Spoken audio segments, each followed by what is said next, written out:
Thank you very much.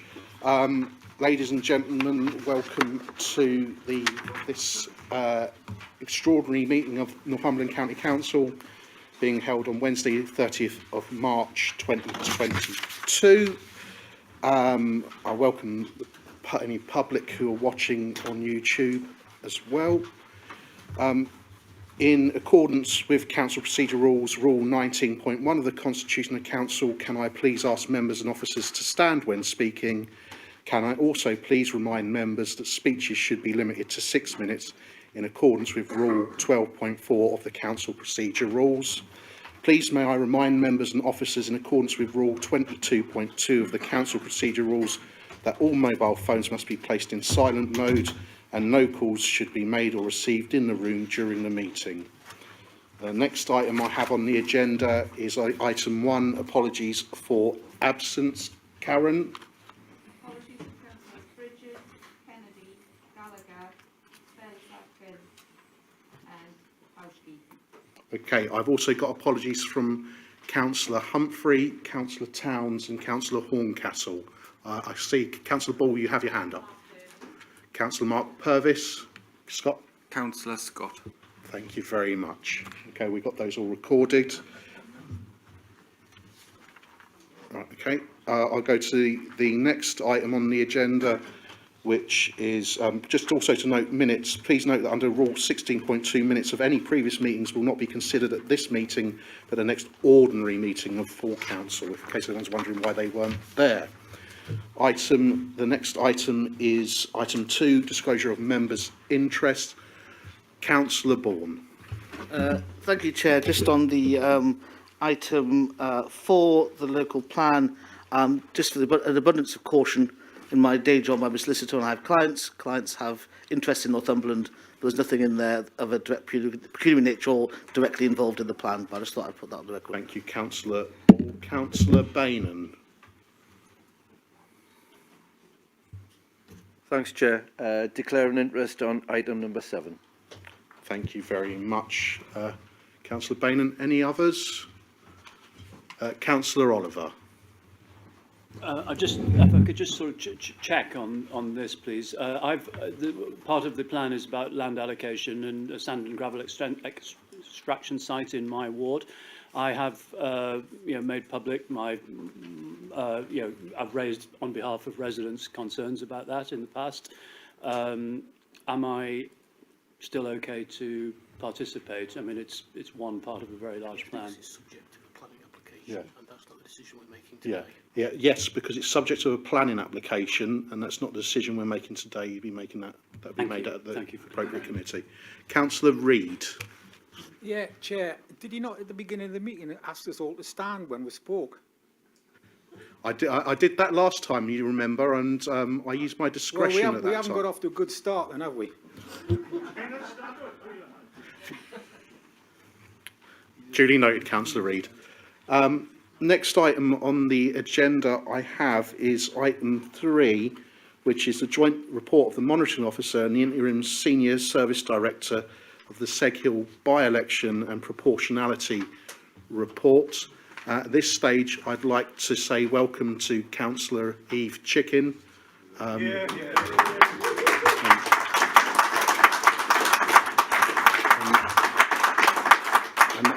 as I welcome all new councillors, as I did to Councillor Fairless Aitken as well, we will always warm welcome to all new councillors and hope you have a really rewarding time on this council. And what an excellent election agent you had. But there we are. The next item, I need a proposer and seconder of the report on proportionality. Can I have a proposer, please? Sorry,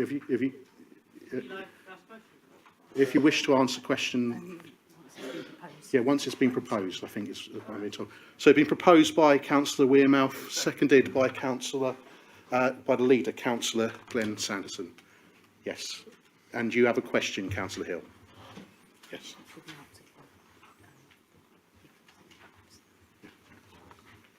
Yeah. Is it okay if I remain seated? Because Yes, I'm reading something.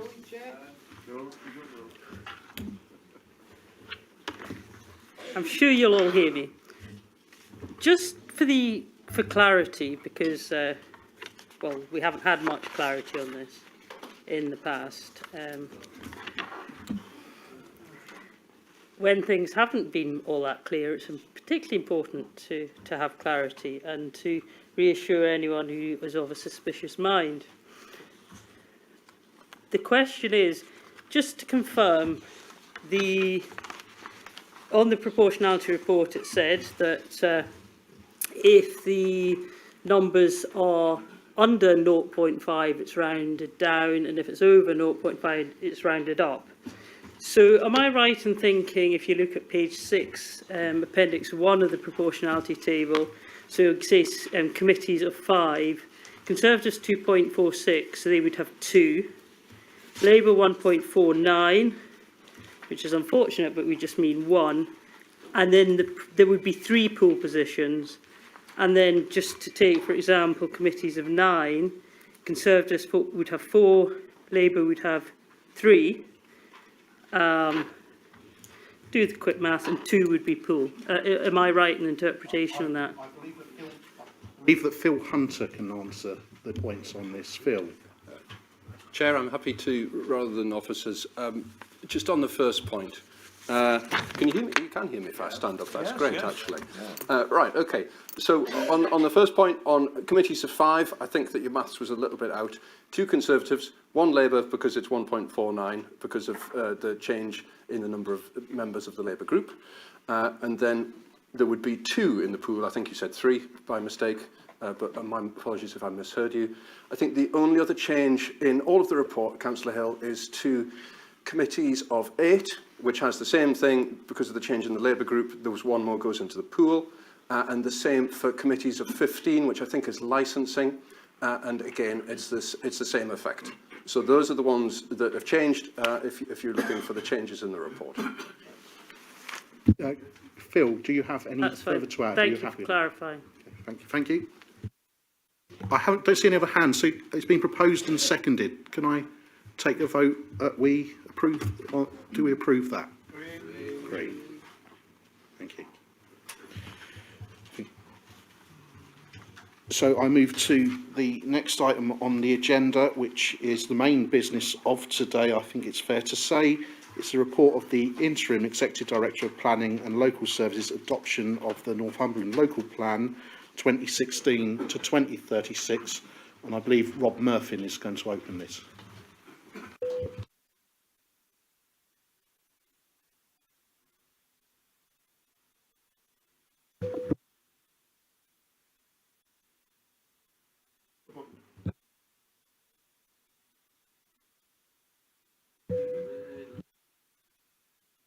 There you go, that should be it. Is that working? Okay. Apologies for that. You'll be pleased to know I'm not proposing to go through the entire local plan document and talk you through it on a page by page or chapter by chapter section. Okay.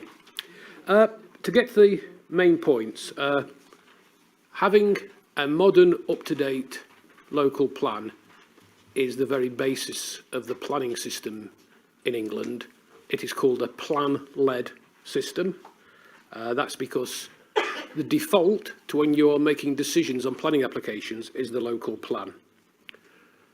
This version of the plan was submitted to central government in May 2019 and has been through a very detailed and robust public examination process. It's an attempt to balance the needs of growth versus protecting that makes Northumberland a special place. It's also not just about housing numbers or where the factories go, it's about really embedding the new agendas into making decisions. So it goes strong on climate change, on tackling health inequalities, and issues like affordable housing and the current problems we are facing over issues of second homes and holiday lets in the county. The top level figures in terms of its approach to growth are ambitious, and central government did call it an ambitious strategy for growth. So the government target for housing in the county is 650 per annum, approximately, and this plan goes for a target of 850 per annum. The biggest change and one of the big arguments was economic ambition. If we'd just extrapolated historical trend in creating jobs and accommodating inward investment into this county, we would have allocated something like an additional 40 hectares of employment land. We made really strong overtures to government saying that we have ambitions, and accordingly we have gone to release employment land 6 times higher than that. Clearly, at the time we submitted the plan in February 2019, the Northumberland line hadn't been agreed. We hadn't signed up to the mayoral election for the north of Tyne. We hadn't signed the Borderlands deal. We hadn't seen the growth in the tourism economy. And perhaps most significantly, we weren't aware of the effect that inward investments like British Volt, coming off the back of the central government agenda for renewable energy, would have on the county. We guessed at those, and we tried to put this argument to government, and they accepted it. Finally, I'd just like to confirm that this isn't just an officer document. It's been the subject of a cross-party steering group. We've involved every single parish and town council and every resident, business, landowner has had the opportunity for input into this plan and have their concerns heard.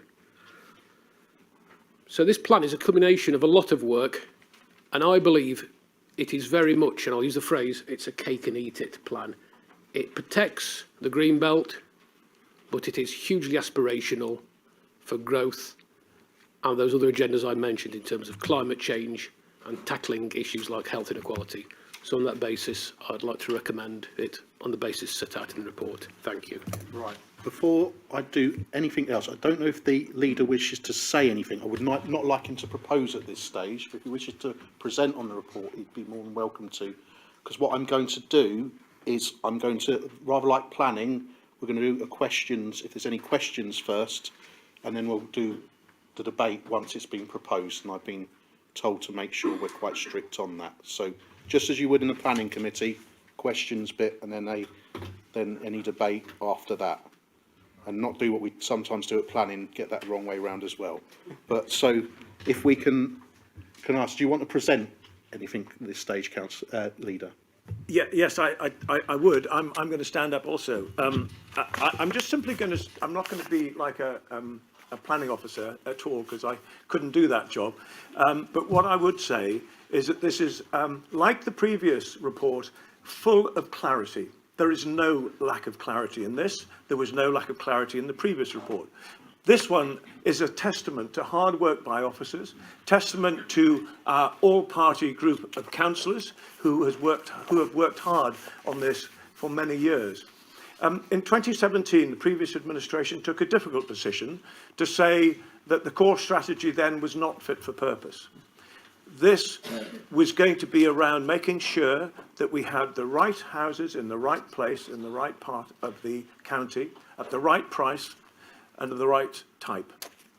It also was clear that we have to encourage industry to continue to have the confidence to come to this county and have the wherewithal to set up and thrive and provide jobs for our people. So it's a very clear document. It's full of clarity, and all I can say is thank you very much to officers, and thank you very much to those members for all the work that they've done over the last few years. This is a great document, and I commend it.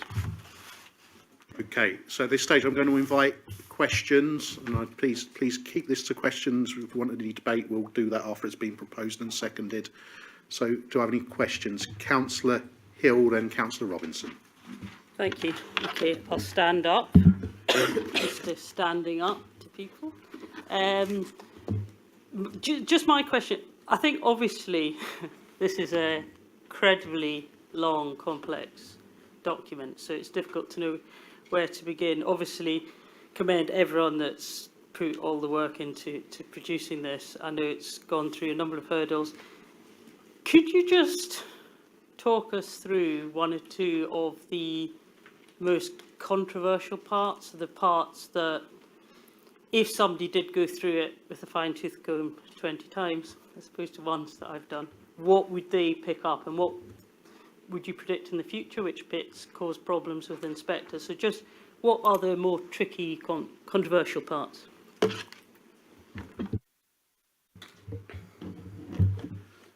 Thank you, Chair.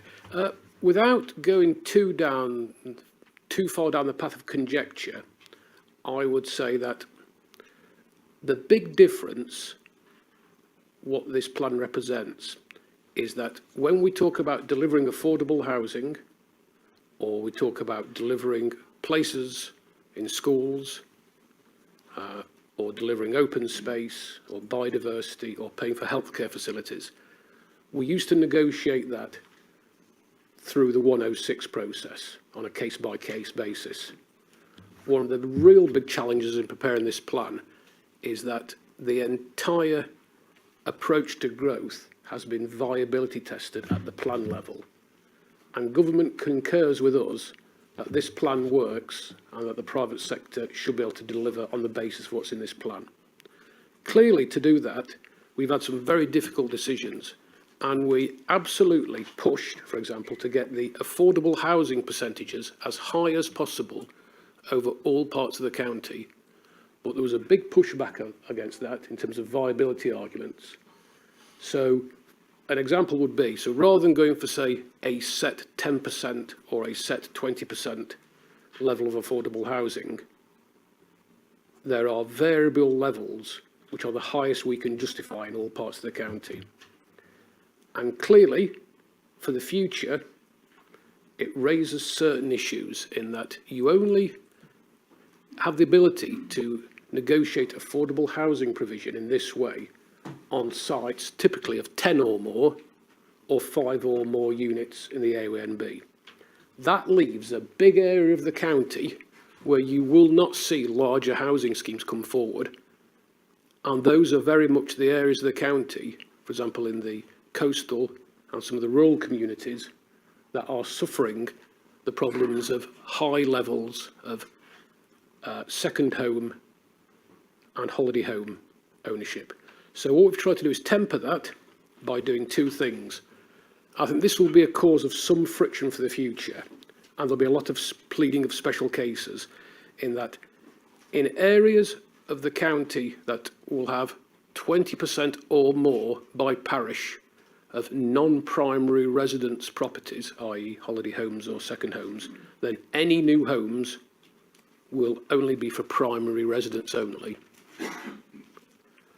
We've also sought to back that up by, as I said in my introductory speech, we've gone for an above target housing level for the county, but we've factored in the ability for community-led housing schemes to come through to tackle some of these real focused hotspots of where there's need. So there'll be a lot of work, and this will probably be a new role for the neighbourhood planning process in terms of communities articulating and supporting small housing schemes in their areas that we cannot deliver by strategic planning policies. And I think that will expose sometimes differences of opinions in small areas, Councillor Hill. And I don't think there's one public voice on this. And this will require a real open, transparent approach from the County Council in how we support parish and town councils in their agenda for delivering affordable housing. I think that's going to be the big challenge over the next 18 months. Okay.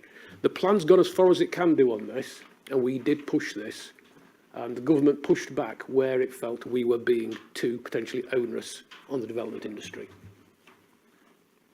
Thank you. Councillor Robinson, your question, please. Thank you, Chair. Rob, I saw your presentation to the Cabinet, and you mentioned, I want to talk about employment land, especially in the southeast of the county, where we've got half the population squeezed into the southeast. You said it was going to be a problem, maybe not a problem. What I want to know is if you're identifying new land areas, or if you're just going to expand existing industrial estates, if you like. Is that the intention? Certainly for the South East. Thank you, and that's actually a good question, because planning for the growth of the economy in terms of employment land is subtly different to planning for housing. Housing has a fairly simple calculation behind it, saying if you want X houses and you are going for X density, then you need Y amount of land. And providing land is reasonably flat and well served, it can be delivered for housing.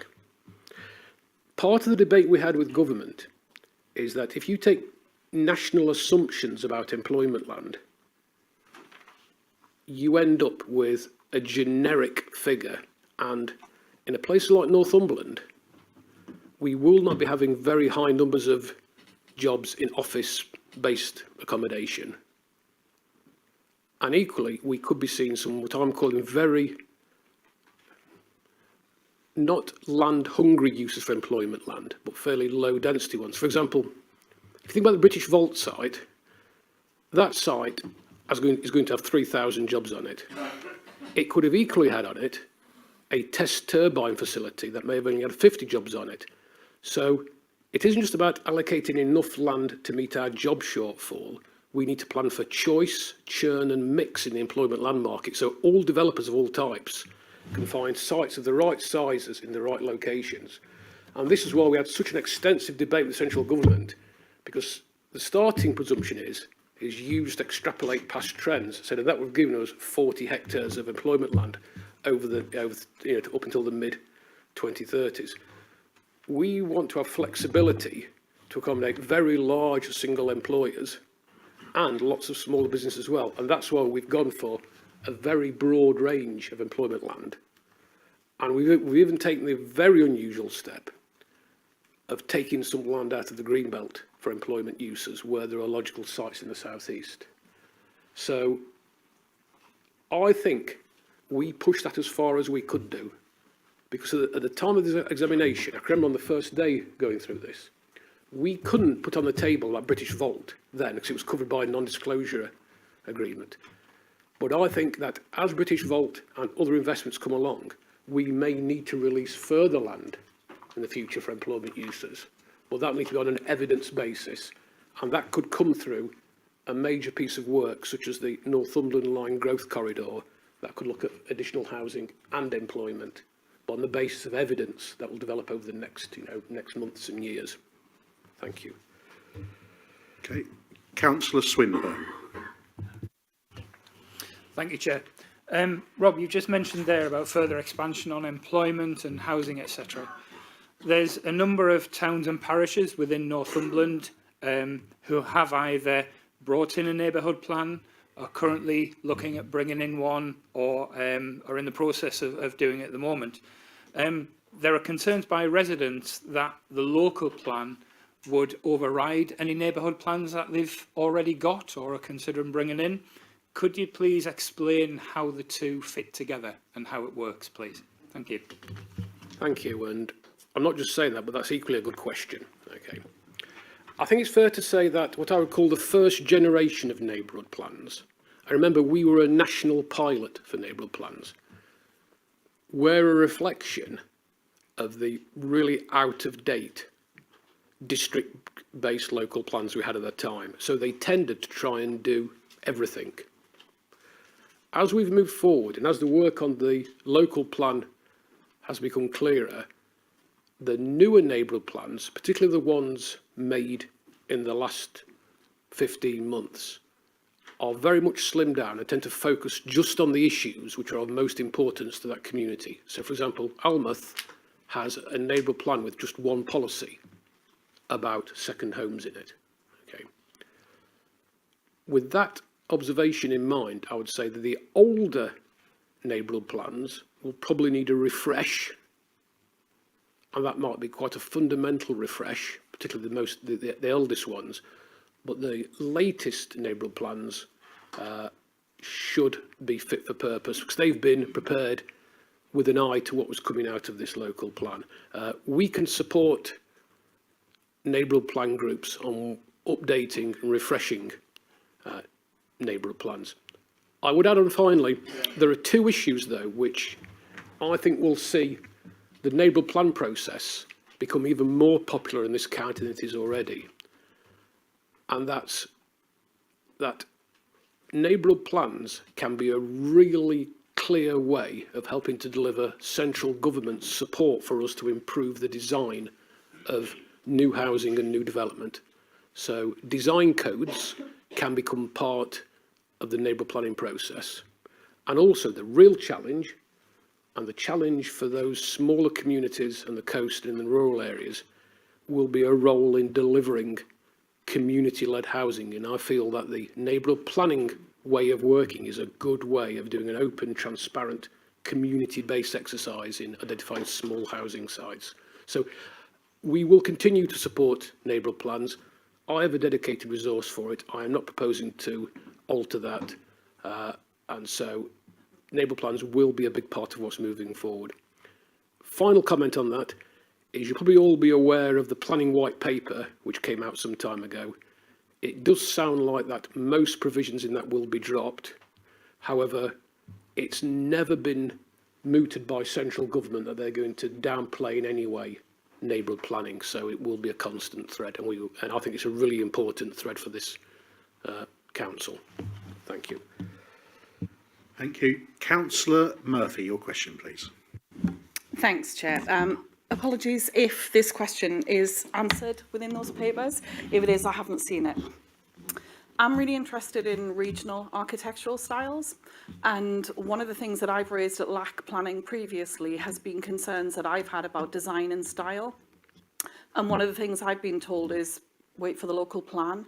And I'm wondering what powers, what authority, what influence this gives us to change the look of new estates so that you can drive around a new estate nowadays and you wouldn't know where in Britain you are. Whereas historically, you go to Cornwall, it looks Cornish. You go to West Yorkshire, it looks like West Yorkshire. Sussex cottages, really distinctive individual regional architectural styles. And I think we've lost that. And I'm wondering how we regain some of that back. Thank you. I'll apologise first and say, yes, that's a good question as well. Okay. Right, we've got overarching policies in the plan about improving design.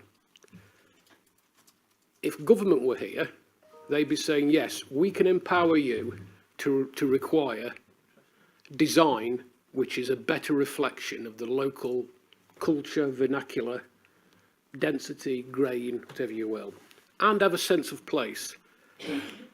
But what they will also say to us is, but you need to articulate up front what you actually mean by that. And what we are proposing is that at the parish level, or perhaps the joint parish level, that design guides will be prepared that will set out what we actually mean by the local quality. Because what won't work is if this is just used as a way of saying we don't like something because it's not in accordance with what we think design is an area. We have to be upfront about that. So I've talked with central government about this, and there is a national design code which covers the general principles of good design. I see that as being part one of the design code for each area. Then we will add on to it a design code part two, which will reflect particular design issues in local areas. And in some places, that could be quite light touch. But in some of the historic areas or some of the areas with really clear differences in design, that could be more substantive. But we will work through the neighbourhood plan groups, I think, as the best way forward for this. And this is something that we'll be starting work on as soon as we hopefully adopt this plan. Okay, thank you. Okay, do we have any more questions? I'll see it now. Flurry hand, so I'll go for Councillor Dodd and then I'll go for Councillor Reid after that. Councillor Dodd. Yeah, briefly, Chair. I know we're coming up to the 5 years since the 2017 election when we got on with this. Am I correct in saying that the review starts, we passed this in March, but in May we will have to start the 5-year review? Am I right? Okay, through the chair. Yeah. There is now a statutory requirement to review your plan every 5 years. Okay. And that review could either be a really deep dive and unpick, you know, the heart of your plan, or it could be an updating.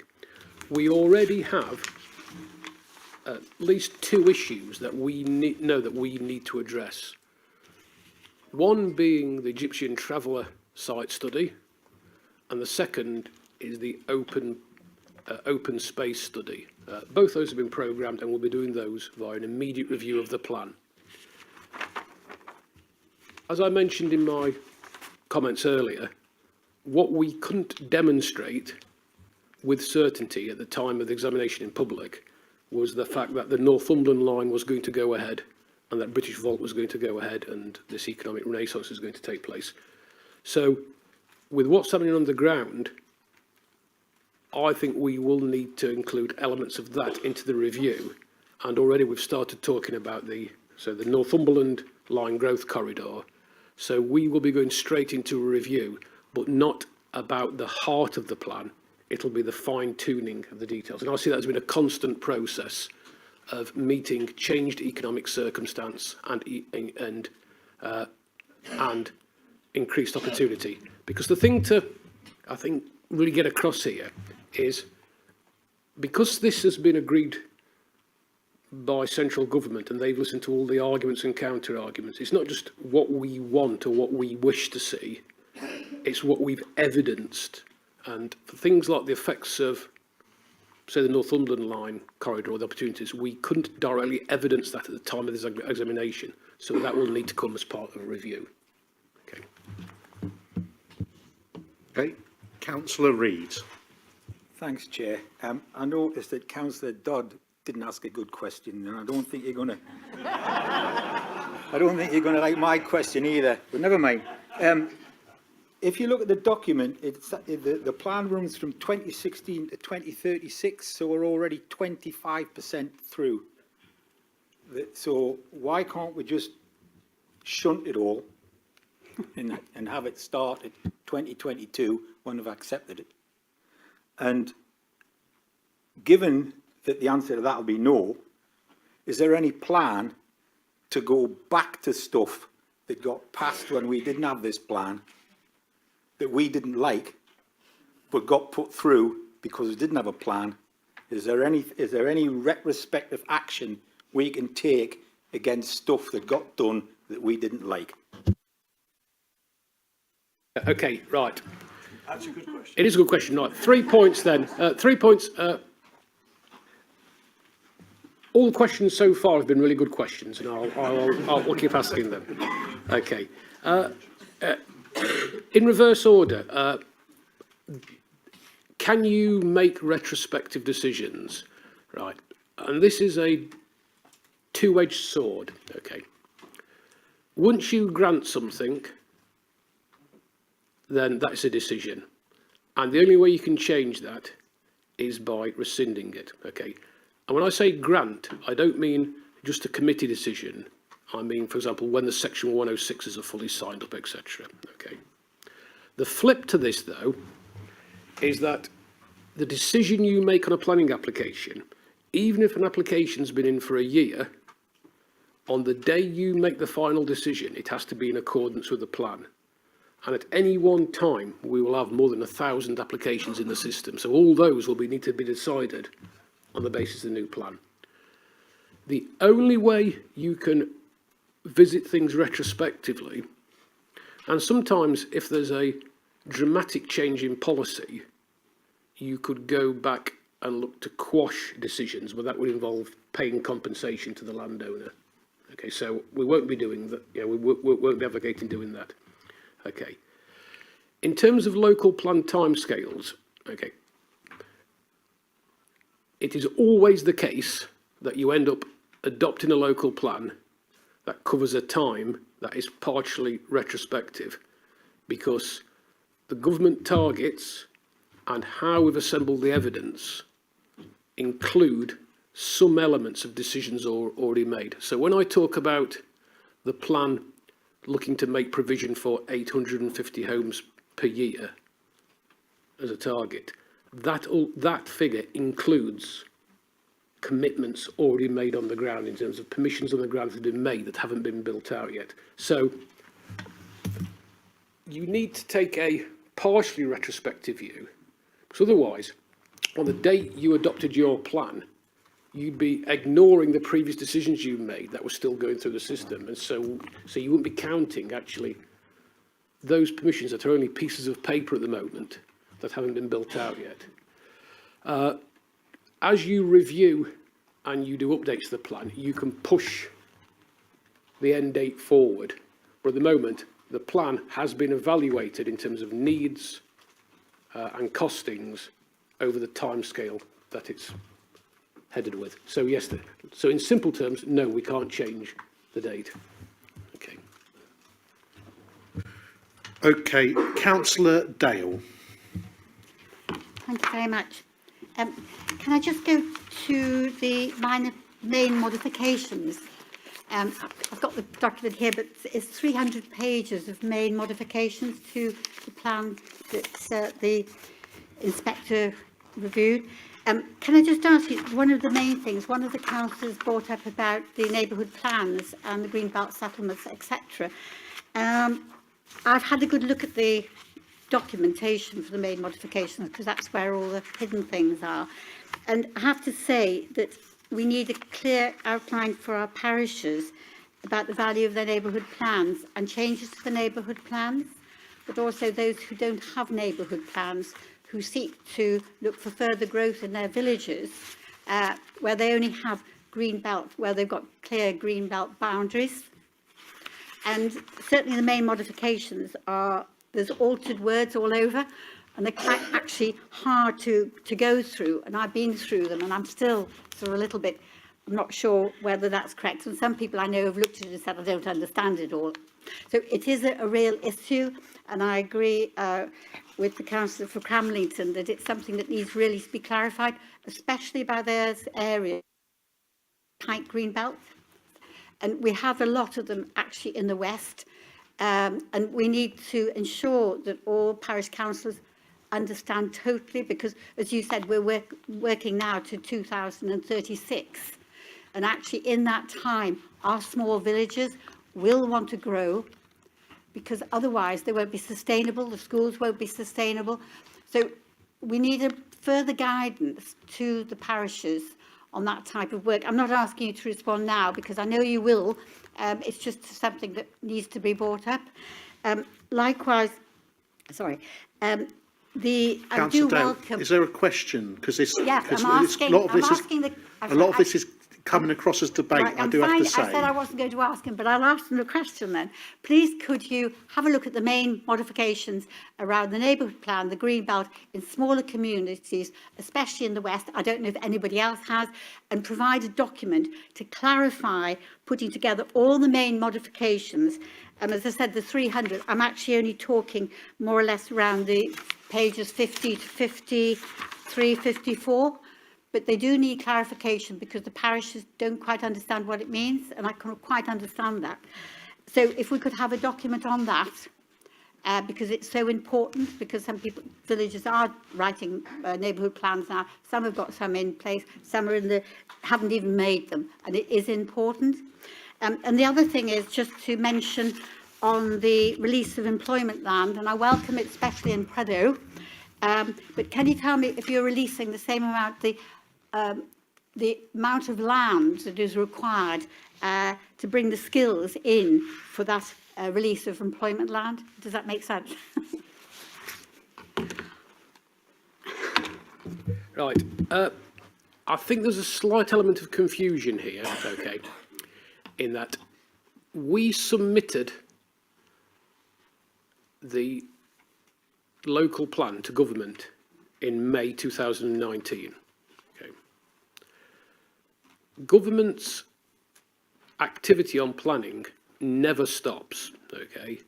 So during the period from when we submitted it to the end of the examination process, there's a constant element of new guidelines coming out, new housing targets being discussed nationally, and other bits of legislation coming out which can influence the local plan. So when you talk about the main modifications, what that is a set of things we agreed with the inspector that were actually mainly updates and tweaks to the plan to reflect legislation as it came out and new versions of the National Planning Policy Framework. Okay. I think I take the opposite view to you, that it's confusing, in that it's there for clarity. When we publish the plan, both physically and digitally, there will just be one plan. The modifications will be included in it. So there'll be effectively, it'll be the version we submitted to government in May 2019, as modified and changed and refined via the examination in public process. After that, the initial draft and the modifications become immaterial. We will have one document. I've already said to NALC, and I already do lots of training events with NALC, that we will do an entire raft of training sessions with them on the implications and use and how to get the best out of the local plan, including guidelines and written support for those engaged in the neighbourhood plan process. Okay. In terms of your two specific questions, we very much have developed a plan that does the overall strategic numbers of housing, but there are provisions in there via what we call exception sites, where the smaller rural settlements with very tight settlement boundaries can look to go beyond those settlement boundaries and potentially into Greenbelt, where the argument has been made for housing for local needs. Okay. And there's an element in there as well which talks about both local needs and community support. And what that is shorthand for is having an approach where those smaller places can look at how they want to grow. And that'll either be through the vehicle of neighbourhood plans, through the vehicle of community housing schemes, or via them working with a developer to support a developer if an exemption site can be made. Your final question was about, we've got this aspiration to grow the economy significantly in the county. And it is unusual for government to say that this is an aspirationally written plan for growth, because normally they are very neutral about these issues. But what you need to see is the housing offer and the employment offer being absolutely linked. So part of the benefit of having a above target housing figure in there is that it enables us to respond to where the growth takes place and where we will need to see more housing to support employment growth. That will need to be done on a case-by-case basis, but my position is that the plan includes all the new tools now to do this and to take a much more strategic approach. Because in the past, I think it's fair to say that where much of the large-scale new housing has taken place has been driven sometimes by market speculation rather than purely by what's actually needed objectively by the economy and by communities. And the new plan, which I'll keep saying which I'll commend to you, seeks to try and square that circle in tying up growth and where the housing is going to where the jobs are going. Thank you. Okay, that appears to be the end of any question. Councillor Robinson. Sorry, Chair, just one quick one. Rob, I want to ask you about S106 contributions. Up to now, the S106 has been led by the district plans. Obviously, that's going to change now. Can you give us a brief sort of look at how the S106, and I'm thinking about the smaller ones, not necessarily the health and the education, but the smaller ones that mean a lot to the communities, how are they going to be set out now? Right. The entire issue of developer contributions was a really major issue during the examination. As I mentioned, we no we will not be looking at this from a application by application basis as a starting point. We're looking at what the plan has mapped out for the needs for infrastructure for the county in terms of GP surgeries, schools, roads, green space, all those issues. There still will be arguments over viability, and certain developers will be saying that there are abnormal costs on their schemes. What this plan does, though, and there's some technical issues in the plan which we'll be providing more training on for both parish and town councils and for members of planning committees, is it strengthens the ability to secure higher levels of off-site affordable housing contributions, for example. So overall, we have actually pushed the level of contributions we will receive to the max that government would agree. The big change, though, is that while I mentioned a few moments ago that government are dropping many of the proposals from the planning white paper, the one thing that will change is they are keen to move to a tariff-based system for developer contributions. No details will come out of that so far, but actually, though, if I was a parish or town council, I would be hopeful that it'll be modelled in some ways on what we call the community infrastructure levy, which would see not a scheme by scheme payment of a 106, but it will go into a pot, and we would use that pot to pay for identified infrastructure. But, for example, under the current SIL regime, the parish and town councils will get 15% of that amount directly transferred to them. And if they've got made neighbourhood plans, they will get 25% of that amount. What the parish and town council will need to do then is effectively assemble themselves an action plan list to support their neighbourhood plan. That won't be policies, but it'll be areas where they want to see investment in, you know, new car parks, new facilities. And I'm hopeful that the new system that government announced will help to support that. But though there is no details out about it, but it's a case of watch this space, and we will do a member briefing note as soon as we start hearing anything on that. Thank you. Okay, I see no more questions. So can I have a proposer, please? I see the leader is proposing that. Is that seconded by Councillor Wearmouth? Okay, I then move on to any debate. Councillor Dickinson. Ooh. Got to stand up these days. So we welcome this, and actually, Rob, your work's been tremendous on this with the team. It shows exactly what cross-party work can achieve when it's done properly, open and transparently. I think it's one of the most open departments of the council in terms of coming forward and getting straight answers, but also keeping people briefed along the way. And that's why there's been only technical questions that people haven't managed to pull from the documentation. So I think there's a lot to learn in officer world from Rob's style and his team's style about openness and transparency. I am really, really pleased to see that we have a good proportion, and I know it was fought well by the council and fought well by the cross-party working group on affordable housing and local allocation and all the things that have major issues up and down the county in Northumberland. What we have to do with this plan, though, is not let it bend.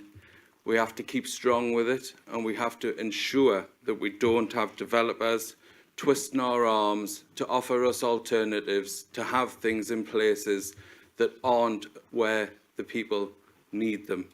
But on the basis of delivery, what we've got is a plan that we've worked on together. And we're not going to go into the details of it being ready in 8 weeks back in 2017 and all of that silliness.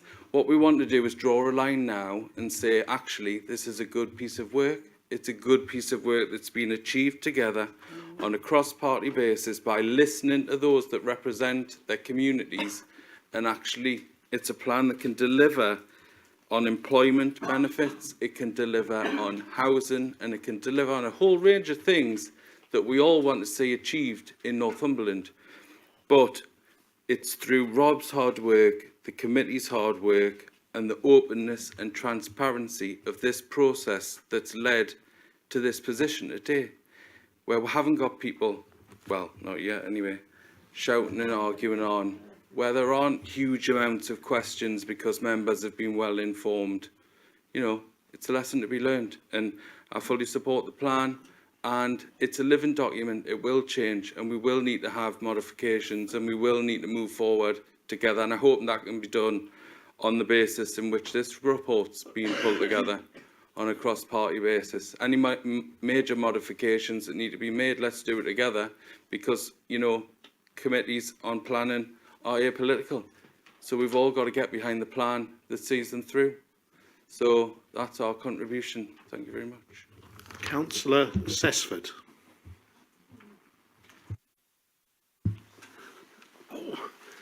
Thank you very much, Chair. This is an excellent plan.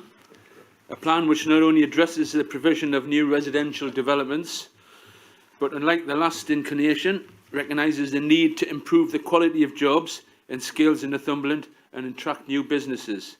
The plan also has an overarching aim to conserve and enhance Northumberland's distinctive and valued historic, natural and built environment. Now, the local housing needs standard method indicated that there were 14,340 additional dwellings required in the period 2016 to 2036. However, the NPPF requires local plans to be aspirational, as Rob's just said, whilst also being realistic. This plan uses an ambitious, jobs-led growth scenario, which indicates an additional 17,708 dwellings are required in the period 2016 to 36, as opposed to the previous offering, which asked for 26,320, or in other words, a ridiculous growth scenario. If the last plan had not been withdrawn, Precious Greenbelt would have been decimated. In the west end of Hexham alone, there would have been between 600 and 900 houses shoehorned into Greenbelt, which was totally unjustified according to the housing needs survey that was carried out. And more importantly, equally as importantly, there was no consideration at all to the infrastructure that was surrounding all these 600, 900 houses. Anyone who knows Hexham at all, the west end of Hexham, there's already issues with the infrastructure we have there.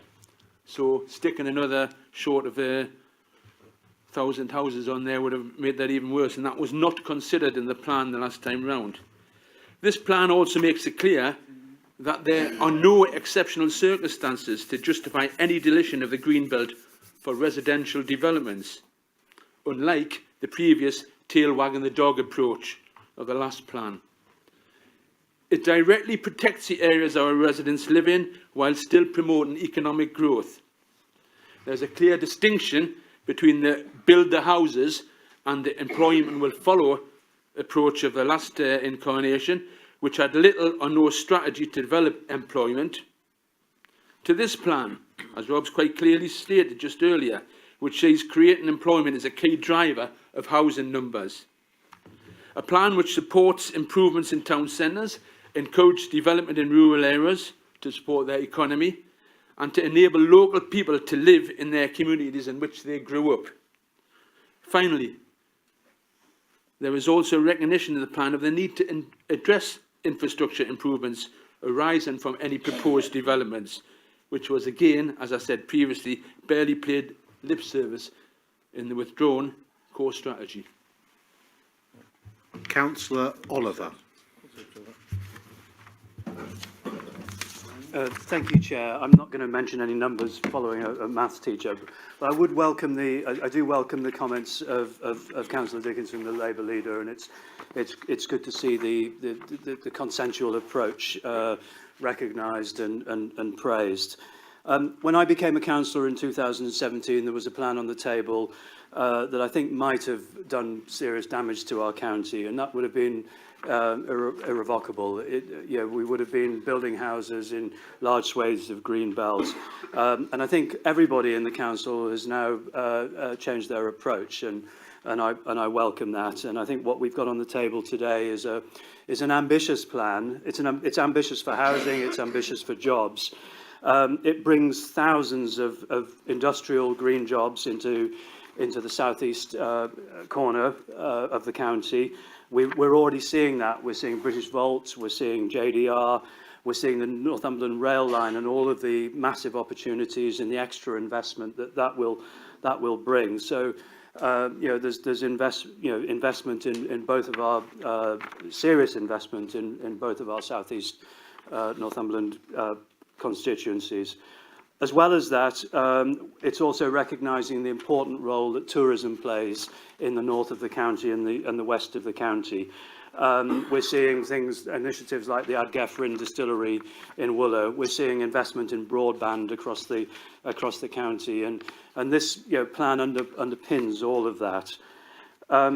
It's improving the quality of development, and I think that's a really important point that Rob highlighted. And I think a member talked about the sort of boxy nature of development in many parts of the country, and I think we are seeing an improvement in the quality of development, and I do agree with the point that we need to be robust in enforcing that as we approve planning applications. The other point worth making about this is that it's good for all of us. We all sit on planning committees, local planning committees in our local area councils. This gives us a clear set of policies that are uniform across the county. We're not relying on outdated local policies adopted from a local district council that no longer exists. So this gives us a clear steer and a clear benchmark to sort of, for making those decisions. So I commend this plan. I think it's good for individuals, it's good for our communities, it's good for Northumberland, and it's good for the wider North East. Councillor Jackson. Thank you, Chair. Yeah, I think quite a lot of us will have sort of forgotten 2019 and 17, sorry, and what a hard decision it was for this council to pivot from one plan to another. At the start, I must commend the council's officers and the strategic planning team for all their work that they've done for years and years now on this plan. And I did sit on the examination in public for a couple of days, and I saw the degree to which they were actually put to the test, not just by the government inspector, but by all of the expensive lawyers hired by the developers who actually weren't very keen on our plan whatsoever. The previous plan, I used to call it a developer's charter, because it really was. It was all about housing growth. It was about planting thousands and thousands of houses in all of our communities right across Northumberland, and it would have had a radically detrimental effect on the whole of our county. But what it didn't do also is have any plan for economic growth. There wasn't any ambition within that plan, and we've heard about that now. Back then, about a third of our entire working population in Northumberland had to travel out of the county for employment. A third of our people were travelling to Tyneside and Newcastle, Sunderland, elsewhere. And that's just not viable for a county. We've got a county that should have the confidence and the ability to have a really successful local economy. And we're starting to see that now. We're starting to attract these actually national and international investments to our county. And I think that a third of the working population is already reversed. Well, let's build Northumberland into the great place that we all know that it can be. But we've also got to keep in mind that we've got to protect the environment and the special nature of our county of Northumberland. It is the most fantastic place, and I think we all absolutely believe that. So we've got to keep that character and the fantastic environment that we've got. So I think that's what this plan does. It allows for population growth. We don't have a huge population growth in Northumberland, but we have to provide an adequate amount of housing. And within that, we've got these really stretched affordable housing targets so that we can actually provide housing for people who can't afford the prices that some of these developers like to charge. And we've got this great opportunity for economic growth. This county is going to be the envy of most counties in the country before long, once we get all of these new factories up and built. But the biggest thing actually for me is the protection of the environment. And I know going around Northumberland how attached people are to our greenbelt policies and to keeping our towns and communities the way that they are now, and making sure that they're actually better places in the future and not degraded by any means. And I do look forward to the new community characters that you're talking about, and the local plans to make sure that the quality of development in Northumberland is distinctive and that it does reflect the whole environment of our county. We are a county that's made up of a vast number of small communities, and each one of those communities has got its own character, and they deserve to keep their own character. So I think this is just fantastic news for the county. It's been a huge amount of work, but well worth it in the end. So thank you very much to the officers for that. Councillor Darwin. Thank you, Chair. I just want to show my support for this local plan. As has been mentioned, in May 2017, the old core strategy was rightly withdrawn, and in June 2017, the implementation of a new local plan was rightly passed at full council. Can I just say that this newly developed local plan aims to make many improvements to our area of Northumberland, rightly and correctly protecting our vital green belt. It supports tourism in Northumberland and it improves rural communities. Communities who want to see more affordable homes, such as policy HOU 5, they want to see them making the best use of our existing buildings, such as policy HOU 1, and adding limitations on holiday lets, such as policy HOU 10, which is fantastic news for areas such as Craster. The assessment of our local plan has been reviewed for the soundness that the officers have rightly portrayed in this local plan, and the policies that it strives to achieve, and that is a testament to the officers that have worked on this local plan. Can I just say that what has also been mentioned is protecting our green belt. The inspector agreed that there is no need to reduce additional green belt land for housing. The old core strategy would have decimated vital green belt. The proposed plan is, and I quote, an ambitious plan for growth, as defined by the inspector, and I welcome this plan today. So I would like to pay particular thanks to all the officers that have worked tirelessly hard on this over the past 2 years. There has been many officers working behind the scenes to get where we are today in such a short period of time for what is an immensely large document, as I'm sure you all agree. So I welcome this plan, and I think it's been a fantastic achievement for all those involved. Thank you. Thank you. Councillor Grimshaw.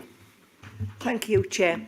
Well, I wasn't going to say anything this afternoon, but totally agree, Rob. It's fantastic. Even the officers that work, immensely, and we're grateful for that, because we know over a lot of years the plans has been coming forward. And just getting back to what was said before about the plan previously, which, I mean, Councillor Dickinson has rightly said, we're fully supportive, but may I just remind, a former leader that when he slated the last plan, it was going to take 3 months to adopt. So a maths teacher, I'm sorry he hasn't gotten his figures right, because it's actually taken 5 years. And in that time, there's more housing being developed than what was actually in that particular structure that we had and when we were administration. And also that when you get on about jobs and so forth, may I remind you on that the Ashton, Blythe and Tyne line was already in GRIP 2 stage. So therefore, there would have been employment coming down, whether this administration or administration had brought it forward, as well as jobs, as well as employment. So, yes, we're in agreement with it, but please don't have pops to get to be political gains again when we're trying, moving forward, as our leader has said, that we're trying to move forward together, work is in harmony, and then we're being attacked again today. But just to remind you on that it's taken 5 years, that was going to originally take 3 months. And how much did that cost? Because quite a lot of it in the plan is what we had already agreed when we had our plan in place. So just I'd like to remind the committee of that, because, you're having a pop again when we're all trying to work together. Thank you, but thank you again, Rob, and your team, because you've done an absolutely fantastic job, and we do applaud you. Not sure, did Councillor Swinburne, did you have your hand up? You didn't. So I'll go to the next speaker, who's Councillor Ball. Thank you. So I just want to say well done first to Rob and his team for a great document and everything that's in there. I just want to make sure that it is treated as a live document going forward, because obviously we do have an ageing population in Northumberland, so that things like that will come into account. Also, when it comes down to the industries that we're relying on, all these new jobs, some of them are time-limited industries as well. So making sure that we're not putting all the eggs in one basket as well, because these jobs, they're great for now and in the next few years, but we also need to remember this plan goes to 2036, and that some of these industries may not be around at that time or would have changed, because obviously things move on, and we have seen areas where the industry's moved out and it does have a lasting impact, like in Ashington. We also, the rural economies, a lot of them are based on tourism. So it's obviously making sure that we've got jobs in the local economy and houses that people can actually afford to grow up and stay in them local areas. Because at the moment, they've either been outpriced or the jobs just aren't in that area, so they can actually afford to still live there. So I just want to make sure this is a live document, that the houses aren't continue to be packed in the southeast area where you can't see one town to the next, because everybody lives there and there isn't any green belt in between. So yes, protect the green belt, but make sure that the whole of Northumberland's protected as well, because the green spaces are just as important in Ashington as what they are anywhere else across the county.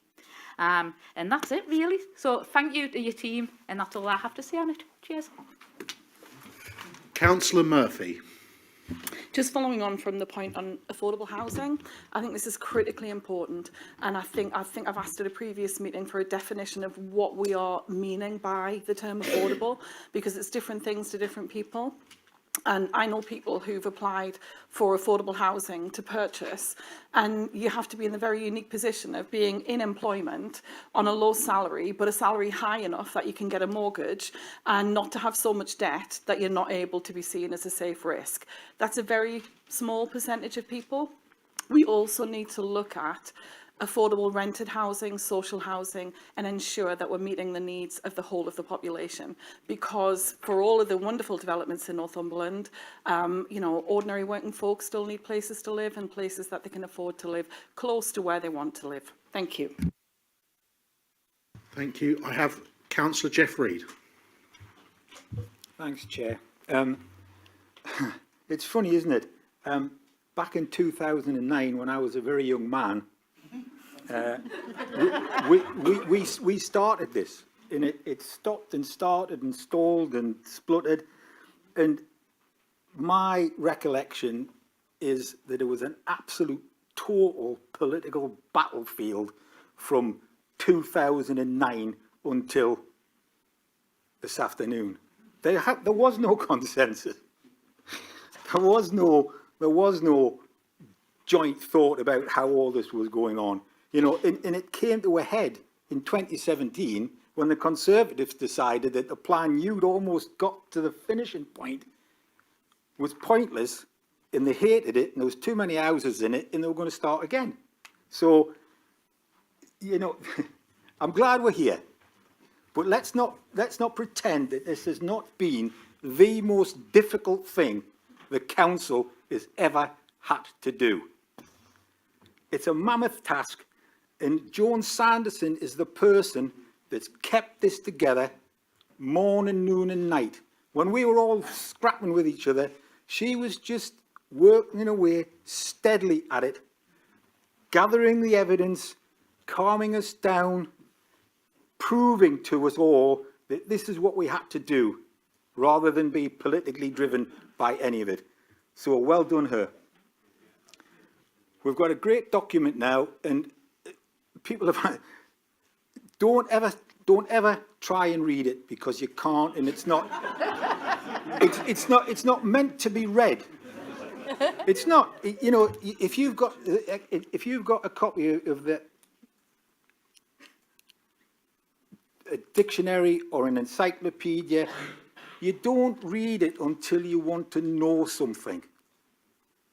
So take it home, stick it where you keep all your council documents, and when there's a planning thing come up, and you need to have a reason to put forward to refuse a thing or accept the thing against officer advice, go to the document that they've used and look for stuff in there that you can stand up in your planning committees and say, we shouldn't be doing this because this is where it is.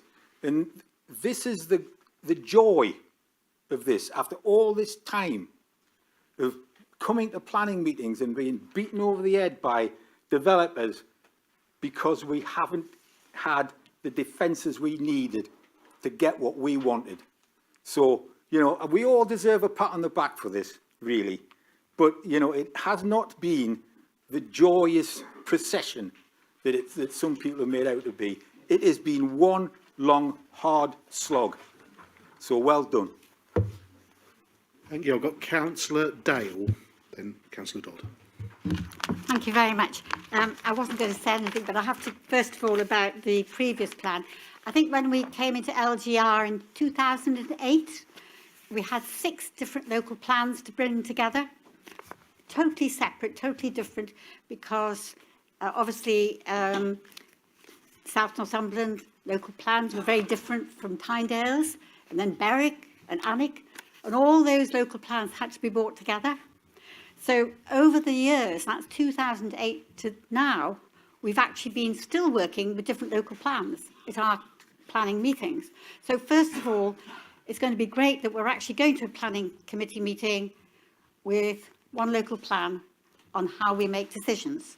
And that hopefully will unify all our planning decisions and make sure they're right, because that's an issue. Having said that, Jeff, I can understand. I think I have to commend the officers, Joan Sanderson in particular, because she's had to run the gauntlet, run and smooth, and goodness knows what. But what I would like to say is to thank her and her team for their representation when the local plan was under inspection. I did actually attend, I think, about 8 of those local plan meetings, and they were quite difficult. As was said before, we had developers there, we had everybody there, and my particular interest was that I had developers who wanted to change 2 of my villages from service villages to service centres. And that would make a massive, massive difference to the numbers in my villages. And I had those officers in there, and they were fighting to what they knew was right, that 2 of my villages should remain as service villages and not be made service centres, because otherwise there would have been development all over. However, there is still a lot of the land actually still in the Schlar, which obviously will remain there. However, I have to say I can only commend the officers again, because they've been through a lot. But in particular, I have to say a big thank you from my part and from actually my residents too. Moving forward, the head of planning, director of planning, was quite straightforward about what he was saying about the development of neighbourhood plans. And there is possibility for villages, if they want growth, to go into the green belt. Now, we do have small villages all over, especially in the west, probably in the north, where we have an ageing population. And those ageing population is a lot. Certainly in the west, it's a massive area for ageing population, and they need to downsize. And we must give consideration to everybody. So if we want our small villages to be sustainable, for our schools to be sustainable, we need to have young families moving in. So everybody's got to have a good think forward, because we're going on now to 2036. And between here and 2036, there's going to be a lot more ageing population, and we need to ensure that our small villages sustain shops, schools, pubs, whatever.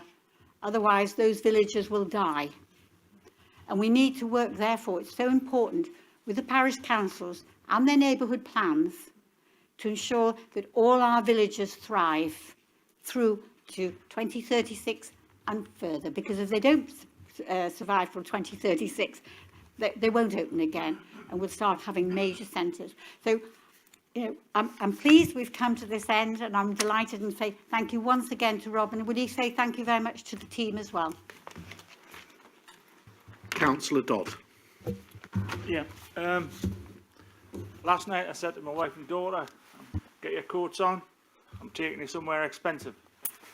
They weren't very happy when I took them to Morrison's film station. So, with this plea, I think that I did say about the 5-year or whatever the review, and I'll declare that I've got a small application in for a alternative energy source just for the house. But I think that we're going to have to be flexible as energy becomes a big issue in the next few years or even decades.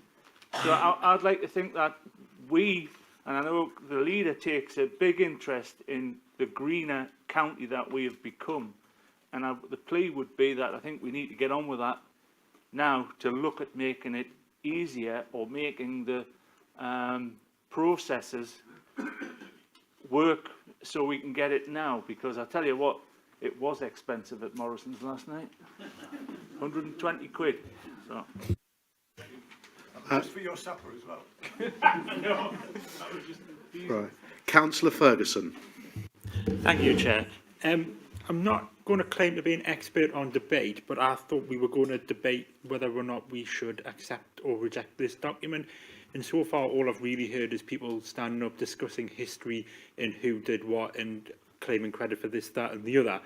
So in the interest of the fact that the 6 people who probably do watch the YouTube channel are probably now watching Tipping Point, can we move to a vote on this, please? Requested that we move to a vote. Can I go to the leader to ask to sum up? Would that be acceptable? Thank you very much. That's very good. I like that one. I like Tipping Point as well.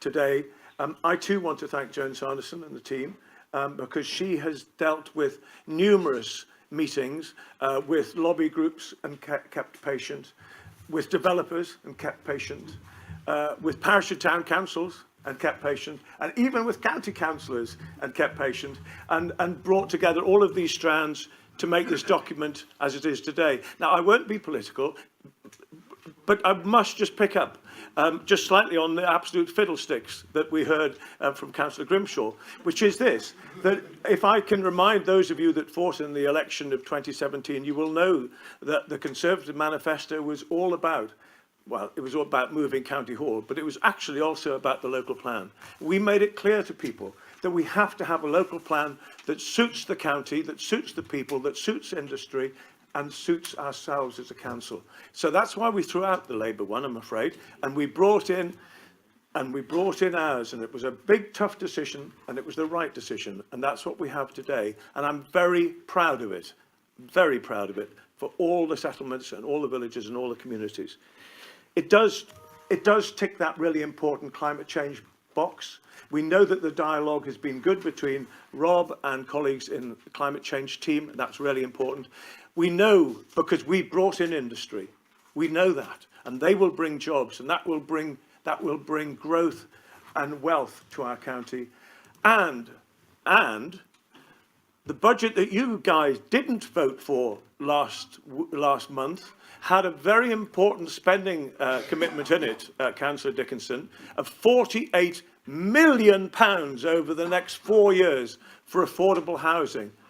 We said we'd do it, and we've done it. So I'm really proud of this document. Don't shake your head at me. I'm really proud of this document. Tell the truth then. Thank you. Thank you very much. Thank you. Okay, we've had the debate. It's been proposed and seconded. Can I have a show of hands, those in favour of this? Where? Anyone against? Any abstentions? Oh, I think that's passed. I know that's passed. So, well done.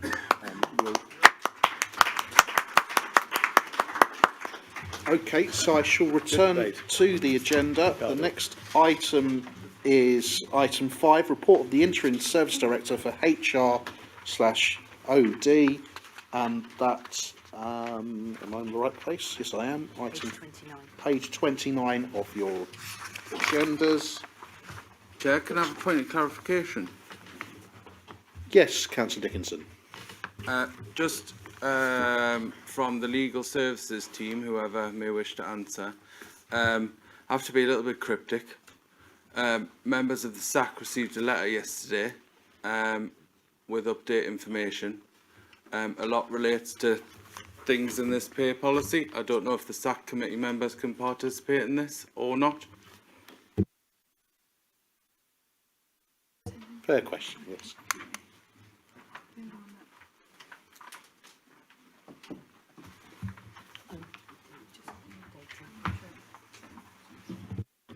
Chair, sorry.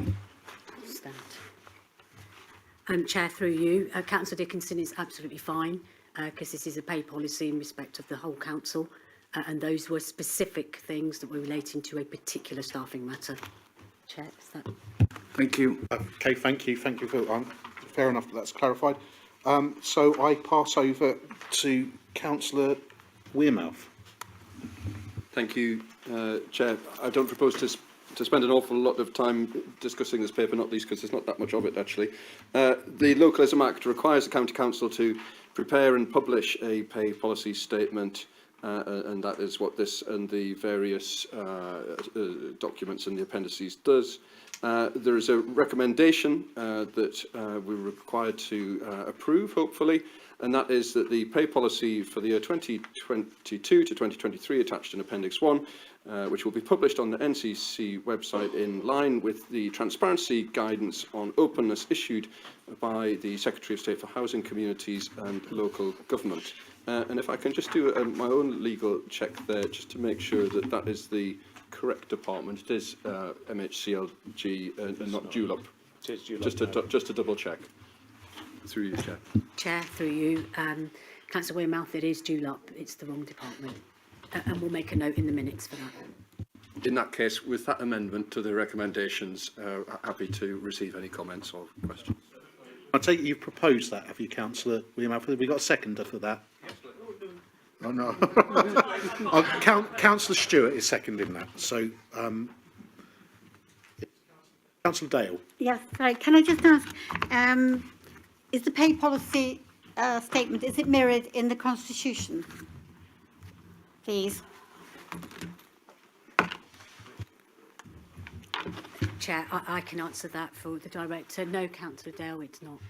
There's part of it at all in the Constitution? There are some parts that are in the Constitution with regard to definition of statutory officers. Sorry, I can't hear. Sorry. I didn't hear. Sorry, I couldn't hear you. Oh, sorry, Chair. Yes, there are parts in this document that are reflected in the Council's Constitution, definition of statutory officers being one of them. Thank you very much. Councillor Hill. Thank you. Two questions. First of all, clarity on page 47, and there's references elsewhere regarding special payments to senior officers, what that includes exactly, and if we are, if there is, for example, a bonus scheme or so on, is there a document that explains that criteria? And the second one is on page 46. It's also referred elsewhere, paragraph or number 23. It says the Staff and Appointments Committee have delegated authority from the full council to approve severance and redundancy payments for chief officers. I don't recall that. In fact, it says in the Constitution that this is something, it might even be in statute, but certainly as far as I understand, it's full council that approves severance for senior officers. Okay, I certainly know the first part of that question. I'm going to go to Leanne Furnell. We might be able to answer the first part of that.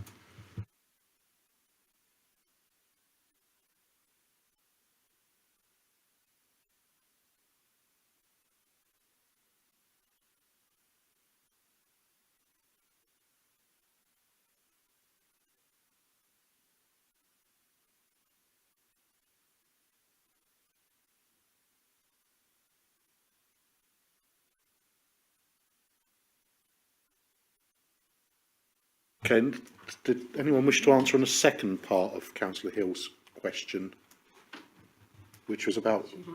Chair? Yeah, I think Councillor the second part related to delegation, and that would only apply, if I may be corrected by the monitoring officer or by HR, but that would only apply to up to a particular threshold, and that delegation I think has always existed. But is it over £100,000 or so that then triggers coming to full council? I may stand to be corrected though.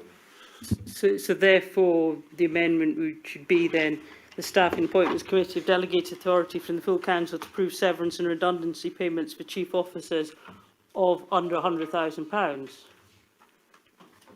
I think it's in, through you, Chair, again, I think it's actually mentioned in number 23, is it?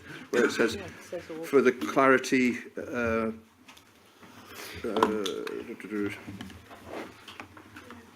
I think there's a bit there, I'm just double checking. Was it 24? The officer wishes to come in here. Councillor Wimmath, by all means, if that's okay with you, Chair. Councillor Hill, I'm not quite sure which pay policy you're looking at, because there's a pay policy here that's 21-22, that's council agreed.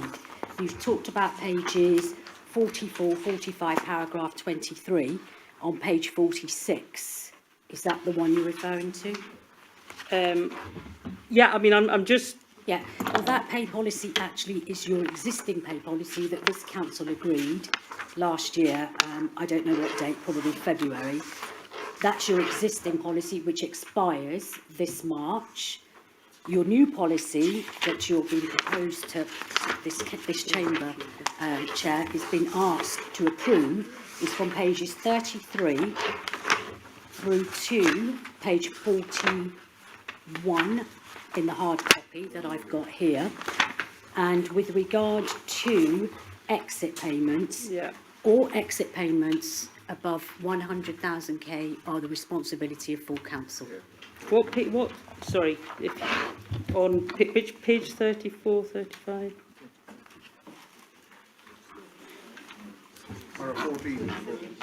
Doesn't say that. Any...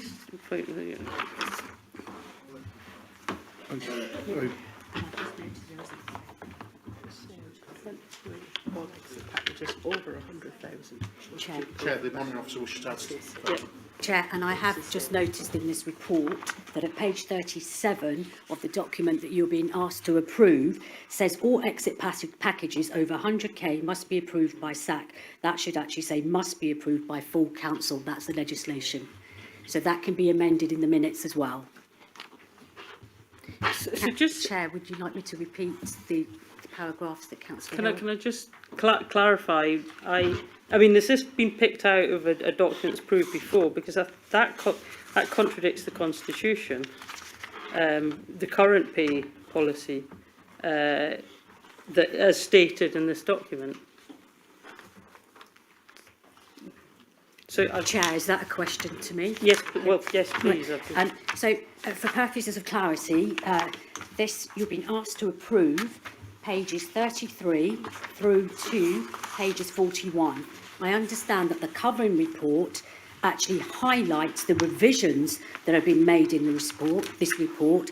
I understand those revisions have been made because there were some discrepancies that this did not align with the Constitution and with statute.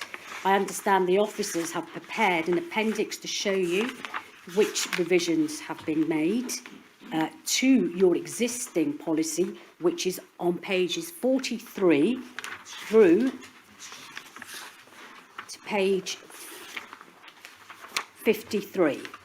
So you have already approved that. You've been asked to approve the new policy, and the amendments have been highlighted and underlined in this report. Okay, so just on page 37, just to clear, and I might need to make it as an amendment, the SAT will approve additional special payments in the interest and transparency reported, no, agreed by the full council.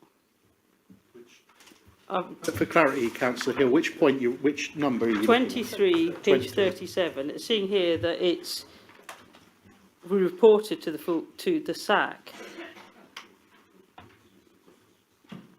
I think the monitoring officer just clarified that that shouldn't say SAC, it should say full council. But it said report, it should be decided by full council. Chair, it can be decided or reported to full council. It's the approval is full council's. If it goes to SAC, SAC can make a recommendation, Chair, to full council, but all exit payments over 100k under the regulations must be approved by full council.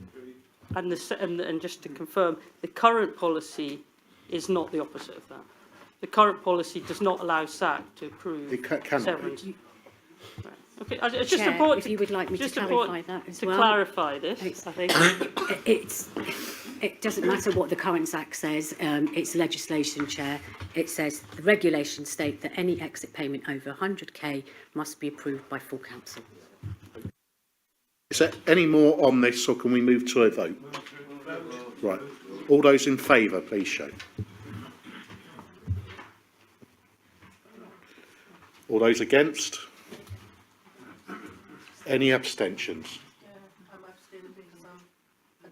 Right, I don't need to know why. But, thank you very much. I'll go on to the next item on the agenda, which is my report of timetable of meetings. To seek council approval to, well, firstly I need to suspend standing orders in this because it's normally, there's some issues in terms of this, when it's what it says in the Constitution as to when we do this and when we actually do this. So, firstly, can I ask someone to vote to suspend standing orders? That's right.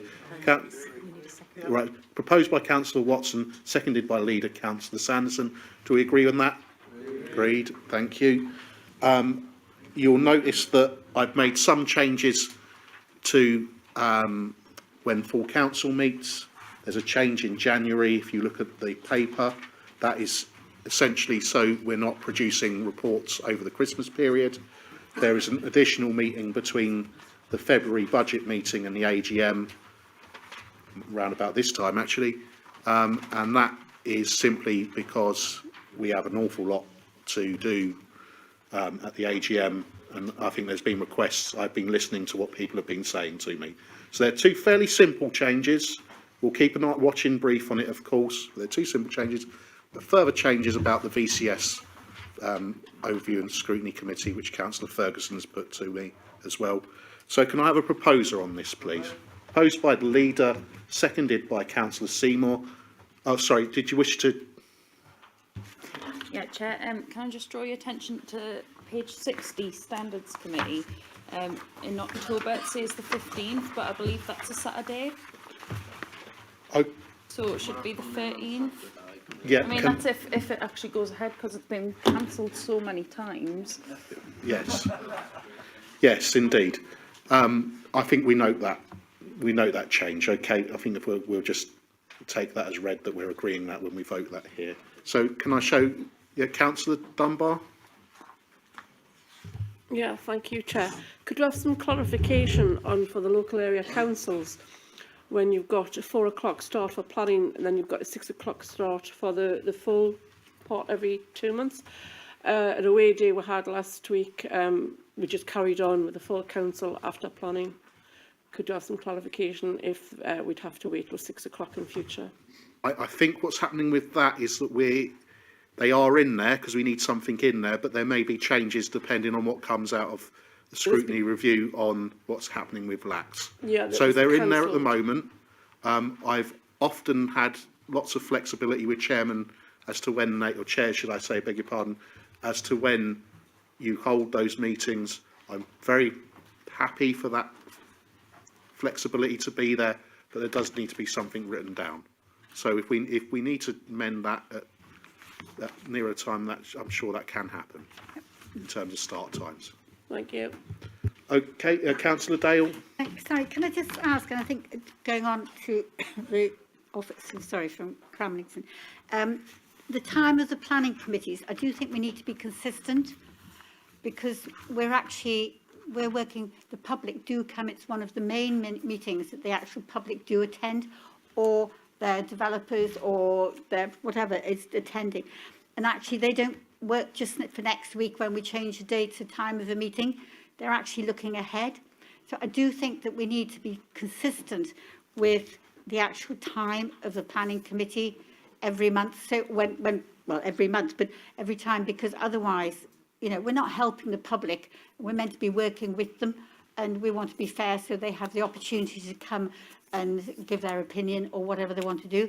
So can we ask for consistency on time, please? I note your comments. I do think that there may be differences from one area to another. For example, my LAC very rarely has any. We had some last week. We very rarely have any planning applications in our area, for example, at the committee. Councillor Dickinson. Steady on, Bainan. You said you were going to be pleasant today. Sorry, Chair. Just a quick query. I just wanted to double check on the standards thing. Obviously, we know that there's the issue with the day being a Saturday, but just for members' clarification in their minds, I know standards committee is a bit of a hot topic at the minute because it continually gets cancelled, but they are different to hearings. So these standards committees are different to hearings, aren't they? So there will be hearings called separately that wouldn't be listed in here because there's nothing listed. Yes, that's absolutely. Thank you. Yeah, that's a very fair point. Okay, it's been proposed and seconded. Those in favour? Those against? Any abstentions? Thank you. Okay, and I think, oh no, I've still got one more. Beg your pardon. And then they've got questions as well, haven't I? I'm getting ahead of myself. Item 7 is request to exercise the freedom of Northumberland's 3rd Regiment Royal Horse Artillery. Declare an interest. Yes, okay, thank you. I'll just let you move on, Councillor Bain.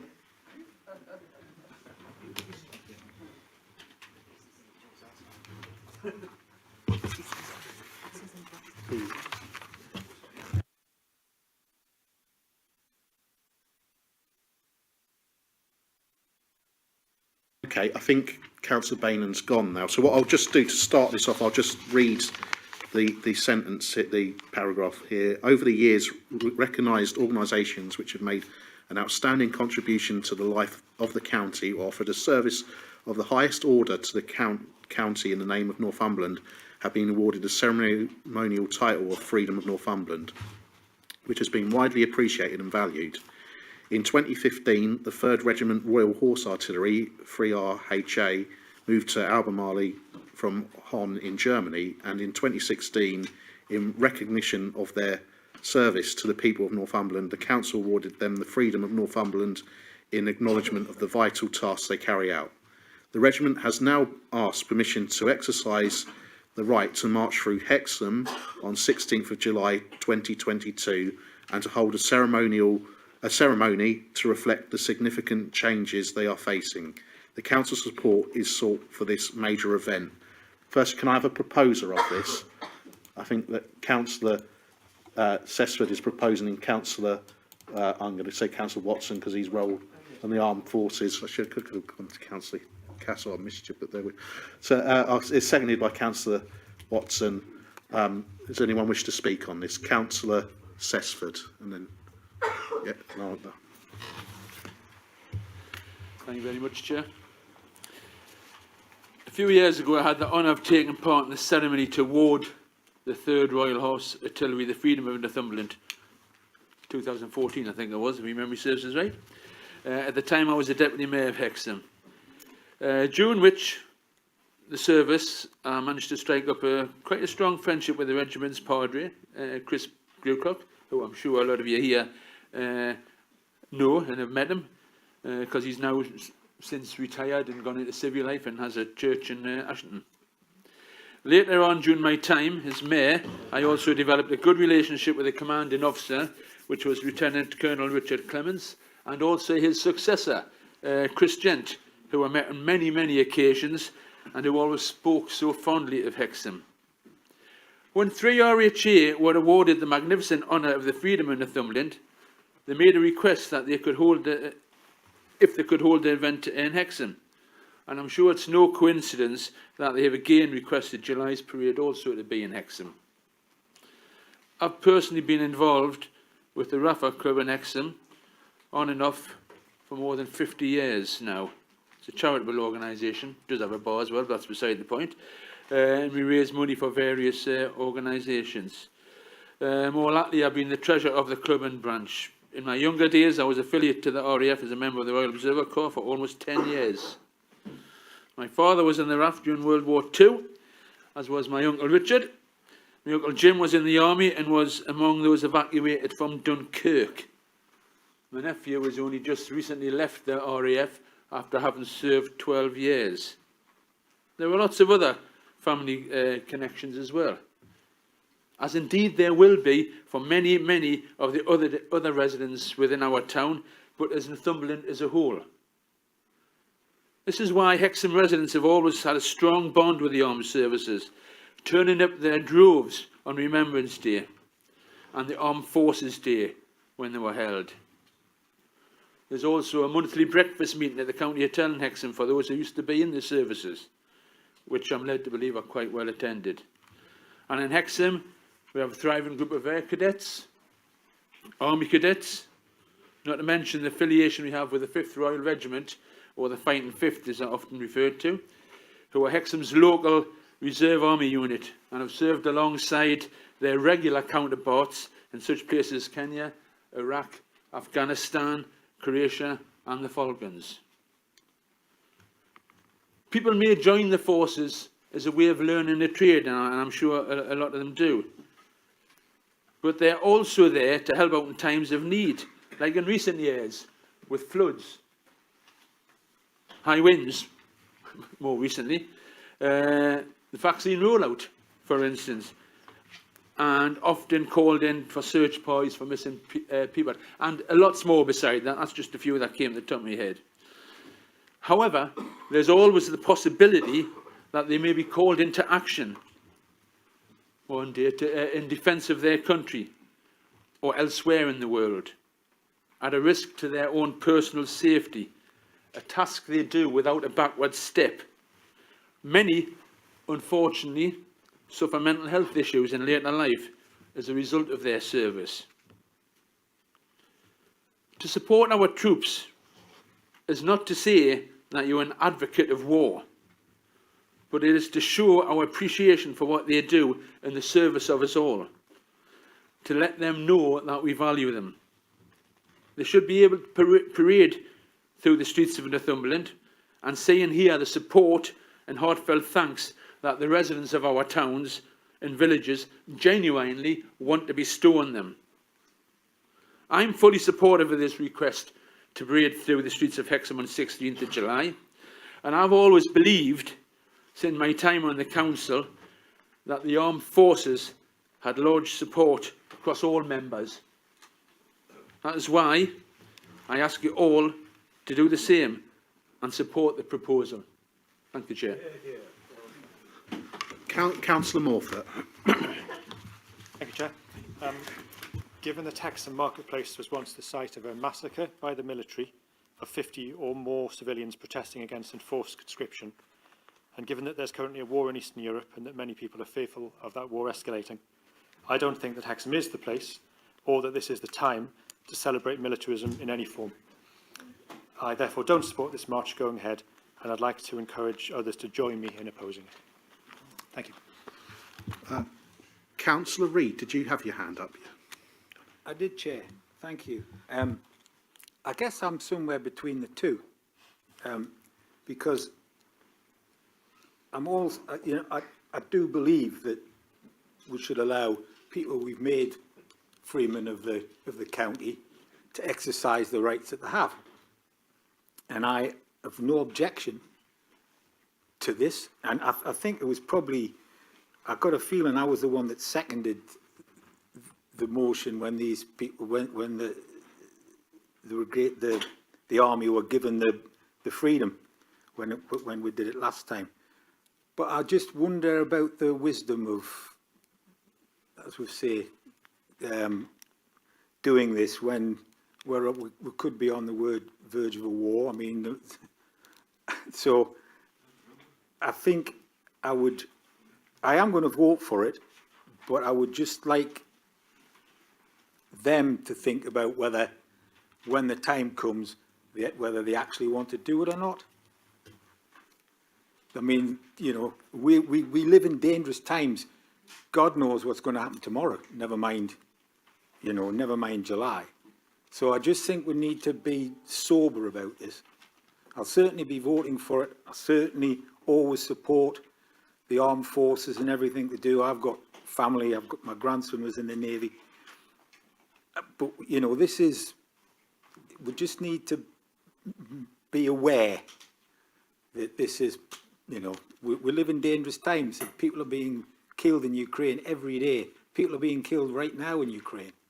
The Russians are destroying cities. Do we want to kind of reflect that in any way? I don't think we do. But we want to support our armed forces who have spent the last century keeping us safe. So it's, you know, but anyway, I will be voting for it. It is a good idea, and I would never discourage any of the freemen from using the rights that we bestow upon them when we give them the freedom of the county. I've got Councillor Dickinson. Thank you, Chair. As the son of a 20-plus year veteran, I fully support this.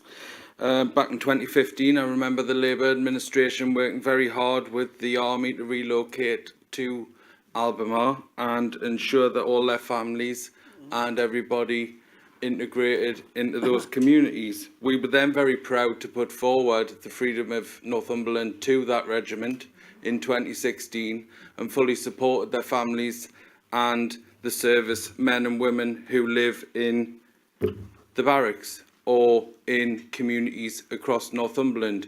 We have a high RAF personnel, we have a high army personnel in Northumberland, and I agree at the moment Russia is causing mayhem and war against innocent people in Ukraine.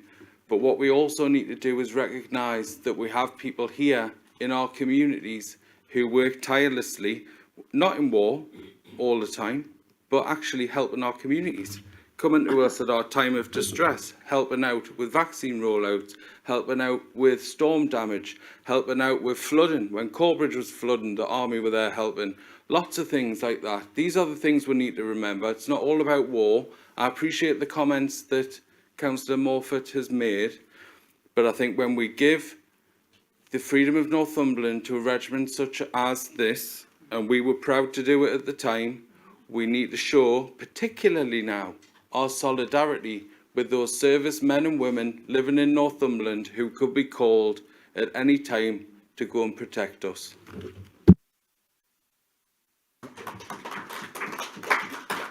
Councillor Watson.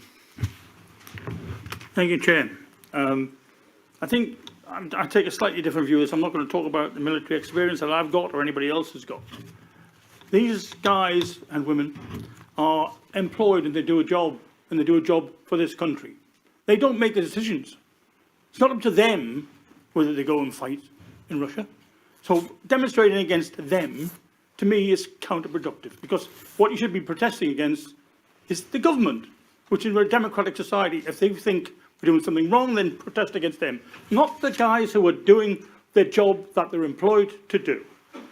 And I don't care either whether it's Hexham, really don't care. Could be Attic, could be Yamble, could be Ashington, Connaught, because they've got the freedom of the county. We gave it to them. They can demonstrate where they want to. I cannot imagine how anyone would object to them exercising a right that we've already granted them. So, like all the previous speakers except one, I thoroughly recommend that we support this proposal. Councillor Bourne. Thank you, Chair. I saw this on the agenda. I just thought, we'd just all wave this through in like 30 seconds because it's so uncontroversial. And I'm a bit surprised that there are some members who see this as controversial. And some members have said, well, we live in a dangerous world. Well, we do. We look out there, the flags of our country, our county and the Ukraine are flying there in solidarity. Are we going to condemn the soldiers of Ukraine for defending their country and call them warmongers? Well, no, we're not going to insult the soldiers of our country who literally give their lives. They have got the freedom of this county. We should be welcoming them. We should be encouraging them to march through every town to show, and so that for every town to show the support that is almost universal. And you know, it really does shock me that I have to agree with every single thing that Councillor Dickinson just said, which is entirely a first for me. So I would strongly urge us to support this, and even those who have expressed, you know, some disquiet will think, you know, we are kept safe in our beds in a dangerous world by these brave men and women, and we should honour them, and we should reflect that in this decision today. Thank you. Councillor Castle. Yes, thank you, Chairman. I guess you would expect me to support this, but what surprises me is that anybody would want to oppose it. Now, I'm sure there is the odd pacifist here, and I have to say, Councillor Moore, for that, how it comes over. You may not be, but that is how it came over as a pacifist. I suppose that's what explains your position. But I think I'm rather pleased, or you should be very pleased, that it will be the Regiment of Royal Horse Artillery that will be parading through Hexham, and not some other's army, and not some enemy. It will be ours, and that's why we are here debating. That's why we are free to make have these discussions, because of our military forces. And frankly, this is not a militarised society, but we are a martial people, which means we don't look for war, but we will go to war if we have to. And I'm afraid that talking of the dangers of the world, all the more reason why we should see what our armed forces are capable of, what they are, where they are, and what they're doing. All those forces, and be thankful for it. So I do think I'm surprised that there's any thought of opposition to this, but I'm very pleased. I'm fairly sure this will go ahead with my support, certainly. Thank you. Councillor Hill. Thank you. I entirely support this for the reasons, and I come from a military family as well, and I support this. What I would say, I think just some of the speakers were just getting close to a point where I thought Councillor Morford's perfectly entitled to have his opinion. I think we should respect people's opinion. I do it from experience often, not in this case, but often being the lone voice, you know you're onto something if you're the only person that comes up with something. Normally, the passage of time proves you're correct, and you're certainly entitled to have your view, and I respect your view, even though I respectfully disagree with it.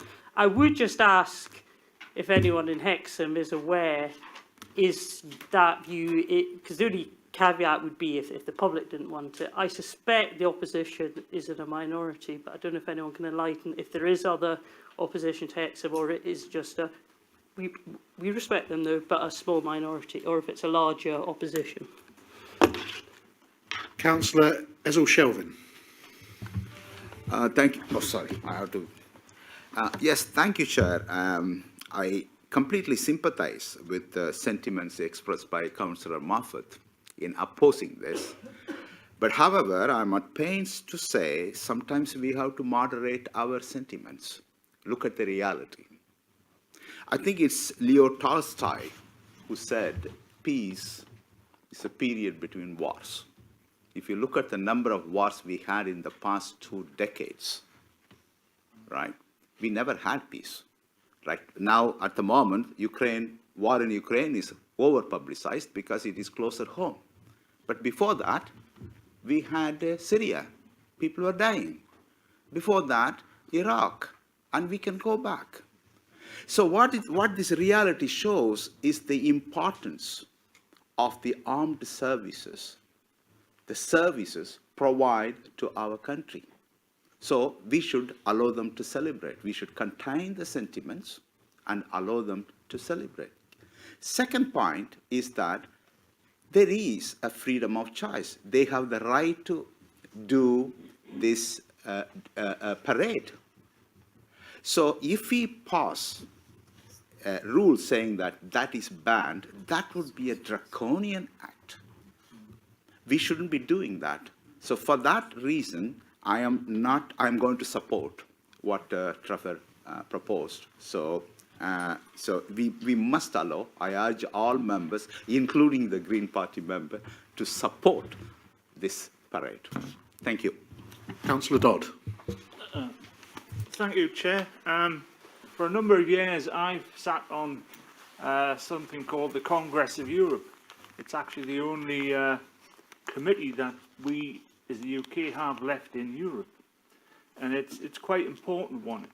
in its very brief history, is it was set up in 1947 after the Second World War, when by Winston Churchill, who said after 2 world wars, you know, with 25 years between the two or whatever, he said, we can't keep on going to war. And the purpose of this was to bring democracy to a lot of the countries that didn't have it. So when I defend Councillor Morford, he has a right to speak and a right to put his point. The ballot box generally decides things in our countries. Now, Russia has been thrown out of this organisation because they don't seem to have anyone in opposition in Russia is generally locked up or whatever. Here we are free. We are free to speak and free to hear. But it's a ballot box that decides which, you know, if your view is that, it might not be the popular view, but that's your view. And people will decide at the ballot box because we have a democracy. I think it was Churchill said it's something about democracy. It's not the best way, but it's the worst form of government. Exactly. It's the best of the lot. So I think, you know, because we are part of this 800 million people, and as I say, we're down a bit now because Russia's been chucked out, but there's 46 countries in the Congress of Europe that's all about making sure democracies exist. Because if I'm correct, no 2 democracies have gone to war. It's generally someone who's a dictator or a puppet or whatever or something like that. So I fully support the motion. Councillor Jones. Thank you, Chairman. As the councillor for Albemarle Barracks, I just would like to say, I'll make this very quick. I just wanted to say that, you know, I am the councillor, that the majority of the regiment are my residents, and I'm proud of my residents, and I'm proud of the regiment, and I'll be supporting the motion. Thank you, and I apologise for calling Albemarle in a Watford accent earlier, but there we are. Do we have any other speakers? Councillor Dale. Can I just agree? First of all, I do think I agree, Councillor Edgerton, that everybody has the opportunity to put forward their views. We all come from different ideals in life, etc. And I welcome Councillor Morford putting forward something which actually makes us reflect on what we're discussing. And I think that's very important. It's very easy just to say yes, but it's quite good to reflect while we're actually discussing this. One of the things I would like to say is that they want to hold a ceremony to reflect the significant changes they are facing. And I just wonder, in support, maybe we should ask if they want anything from this council. If they're changing, if they are reflecting the significant changes they are facing now, whether that's being at home or actually in what is happening in the world. But I don't know, but maybe Councillor Jones could say and have a word to say if there's anything the council could do to help them. Because I don't actually know what the significant changes are. I'm being quite honest. And that is just something that I think maybe somebody could advise me of, apart from obviously we know the war, but what are their personal lives and what they're doing actually at Albemarle. Councillor Watson or Councillor Sanderson, the leader. I think Councillor Sanderson is going to say the same thing as me, so I'll give way to him. Okay, leader. I wasn't going to say anything. Thank you. I wasn't going to say anything, but I think everyone has said, shown the dedication and support that we give. I would say that Councillor Watson and I went to Albemarle a couple of weeks ago for lunch, met the commanding officer and many of the senior officers, and it was a very congenial lunch and it was a very good meeting, and we felt much more engaged with them than previously, and they with us. So that relationship is very strong now, and long may that continue. And Councillor Hutchison, of course, was there as well as a civic head. And Councillor Watson, you wish to come in? You didn't say what I thought you were going to say. Well, I agree with what you said. But to answer your question, it's just about the equipment that they're going to use. Sorry? It's about the equipment they're going to use. At the moment, if you want to be, they're using big field guns. They're changing those to a different sort of weaponry. That's what the changes are. It will make a change to them, the way they handle things and do things. That's what it's about. Can I just say... Okay, thank you. Okay, we've had a lot of time on that, so are we ready to move to a vote on that? Yeah. All those in favour, please show.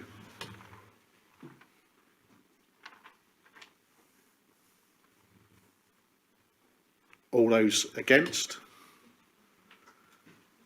Any abstentions?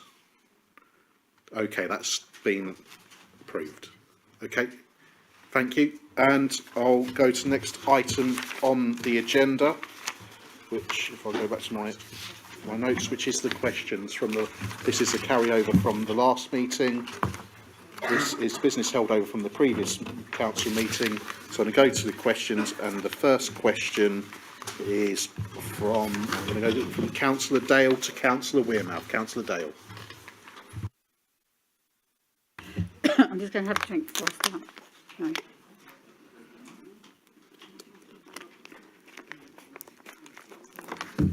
Thank you.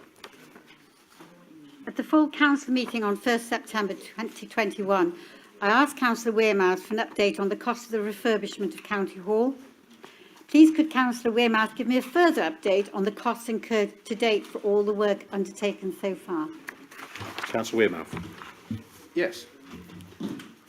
I can't hear. And it's 11.3 million as of the end of January 22. 11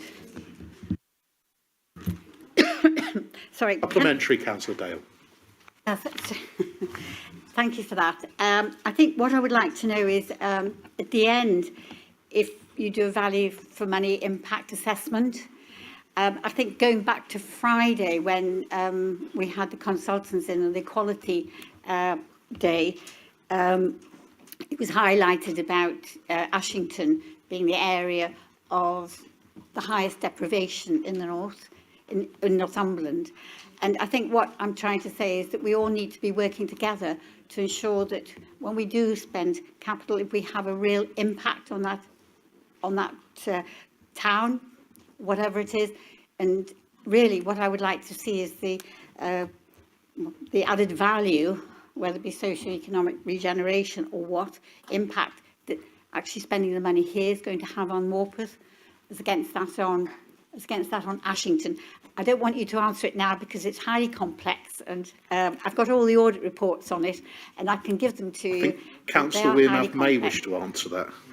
Yes, yes, I would be delighted to answer that, which of course is a really complicated thing, isn't it, Councillor Dale, because the amount of money that we've saved on not moving this building and all of the environmental impact that's associated with demolishing a perfectly good building that we're sat in here now, newly refurbished and functional. And I know I appreciate that there's a nuance to the answer, which is, of course, that frees up money in the capital programme to do other things as well. It frees up money for the return of the railway to Ashington. It frees up all sorts of other things in terms of our forgotten towns, which the Conservative government is piling money into like no tomorrow.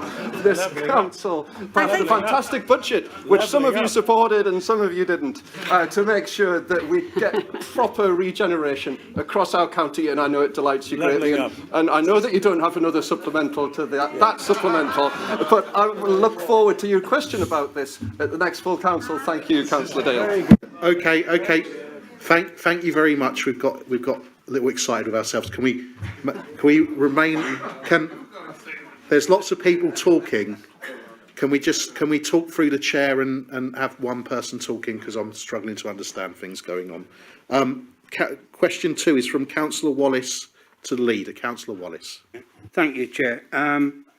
My reason for putting this question in, Chair, was having spent 2 decades at Wansbeck District Council supporting employment opportunities in the Sleekburn ward. I was rather upset to be excluded from a ministerial visit.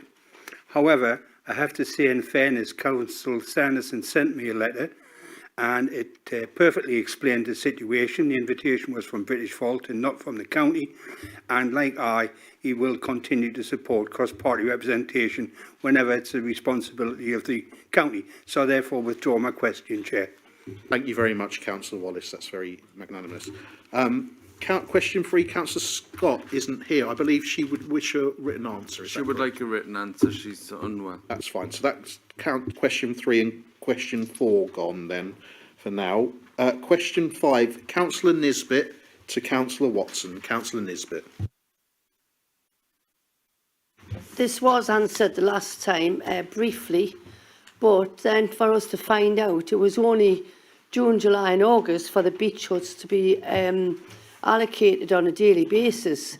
Now, I believe years ago we used to have these on a daily basis all year round to support the locals going and visiting the beach and that. And we're still not happy with the outcome, but that's the way it is. I've had a reply from Active Northumberland as well, which I'm not happy with. This should be allocated all year round to people that can access the huts on a regular basis. Thank you. So I take that as just clear there. For you don't wish an answer now. That's fine. Okay. Well, no, it's not clear. I'm not happy. I understand you're not happy, but it's clear you don't want an answer right now. Because if you seem to make a statement there rather than ask a question. I've had an answer from Active Northumberland already about it, saying they've only ever done it June, July and August. Can we extend it? But we would like to have it extended on all year round, if it's possible. And I mean, it's mainly to do with disabilities and that do access these on a regular occasion. You've got Riverside there that has disabilities in there. Yeah. It would be good to have them to be able to go down whenever they want to go down. Right. And also young children, Easter weekend, there's loads of... We're getting into statements here, Councillor Nisbet. I haven't really seen a question there, so I'm going to move on, I'm afraid. But I would just like to say, I would like to see that happen, the extension happen all year round. But it's not a question, is it? It's a statement. I'm just looking for your support, that's all. Yeah, thank you. Next question is question 6 from Councillor Ball to, am I in the right place here? Councillor Ball to Councillor Horncastle. Councillor Horncastle isn't here, but I don't know if you wish to ask a question. Will I get an answer if he's not here? Is it? The leader may be answering that. Councillor Horncastle is at the funeral of a firefighter this afternoon. He apologises he can't answer this question, but if you wish an answer, he will send you a written answer. So, okay. Thank you. Question 7 is from Councillor Ball to Councillor Renner Thompson. Right then. So, young people are being hit hard by the long-term impacts of COVID-19, missing out on education, socialising and feeling the direct effects of falling household incomes. Strong youth services are key to helping those young people and improve life chances. Can we have a commitment to the young people of Northumberland that youth services will not suffer more cuts in coming budgets and actually see investment, as every penny spent in advance will reduce later, the cost later in interventions? Thank you. Councillor Renner Thompson. Thank you, Chair.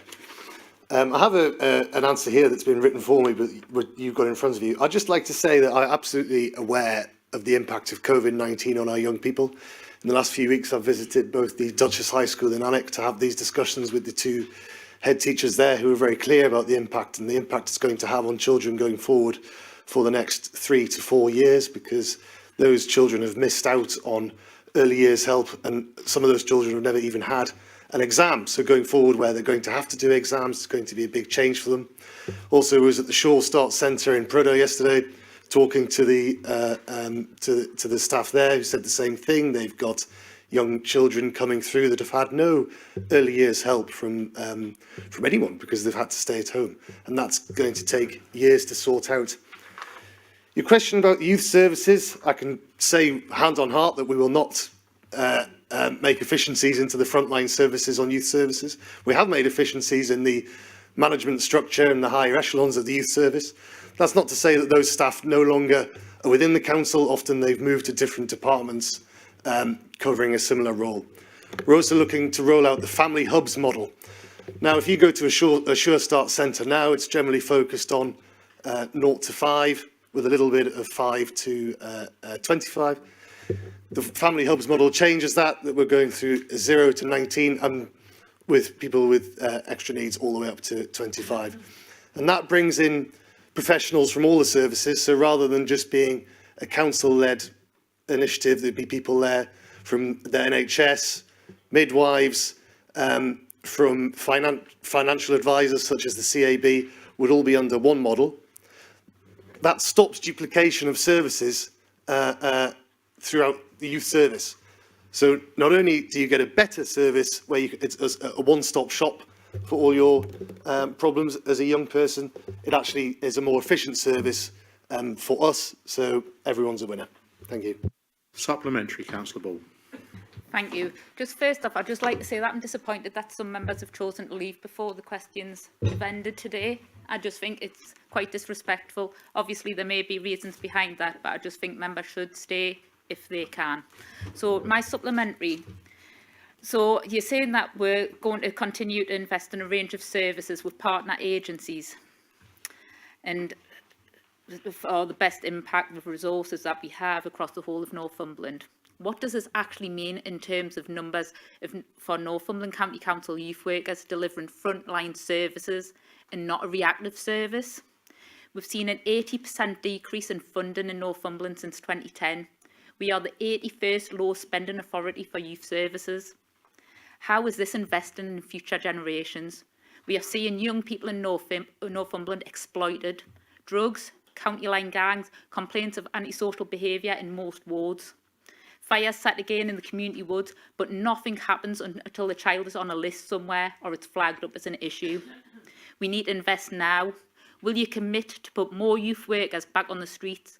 Stop short-term solutions and interventions to problem areas and look at a county-wide strategy to enable young people to not just be picked up when there's a problem and exposed to risks, but actually get upstream of the problems and tackle the real issues of poverty, life chances and lack of youth workers on the streets across the whole of Northumberland.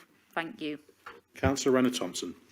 Thank you, Councillor. I think the issues that you've just described are well known, and that is why we're going to a family hub model, why we can get different sectors of the public sector into people's lives as early as possible, because you are right, prevention is much better than cure.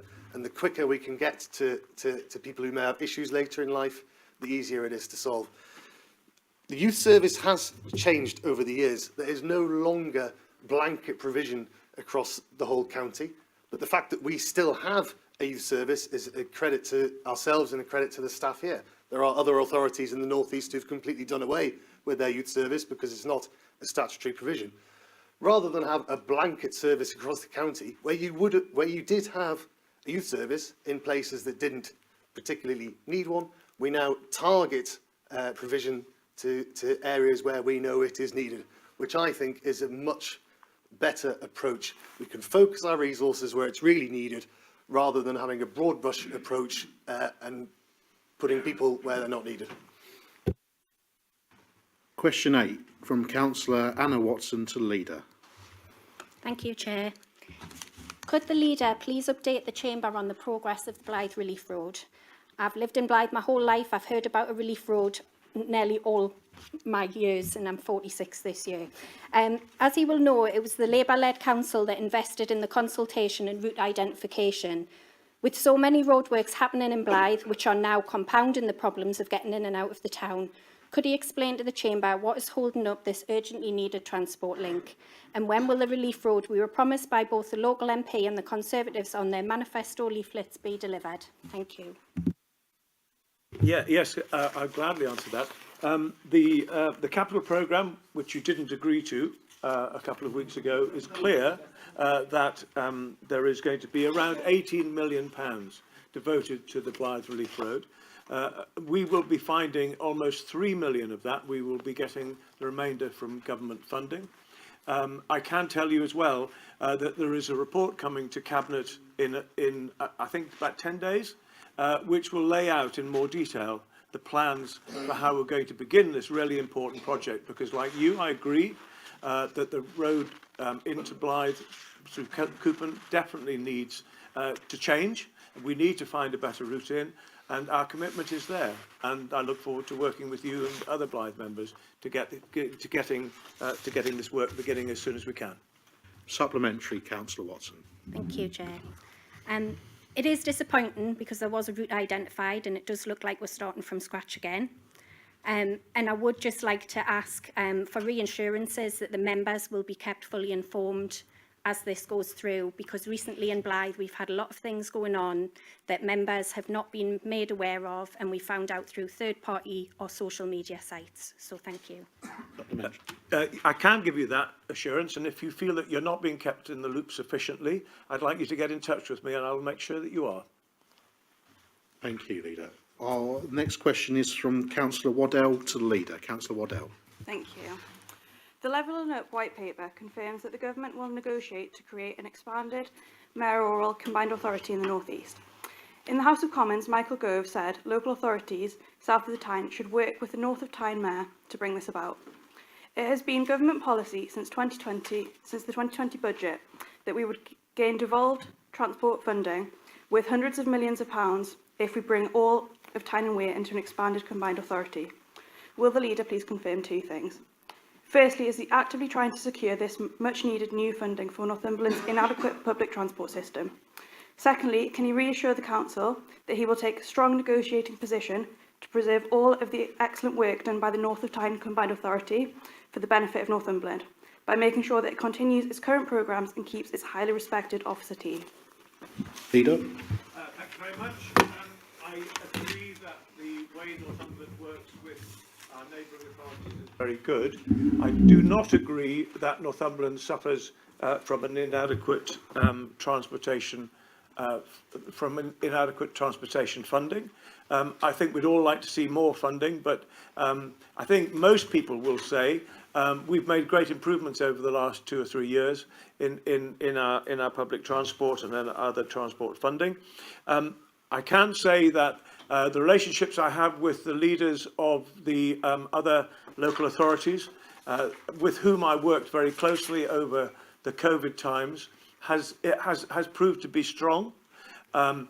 There are snippets of momentum type policies that I can't actually go along with. Having said that, I do work well with them, and I would look to working more closely with them, but only if it was in the interests of Northumberland, and that is not what I'm sufficiently sure of yet. And until I get that assurance, we will continue to work with North of Tyne, Borderlands and all the other partners we work so well with. Supplementary, Councillor Waddell. Okay, I'm going to change my supplementary from the answer that I had. Now, I was wondering if Councillor Sanderson had tried to travel on public transport in my ward.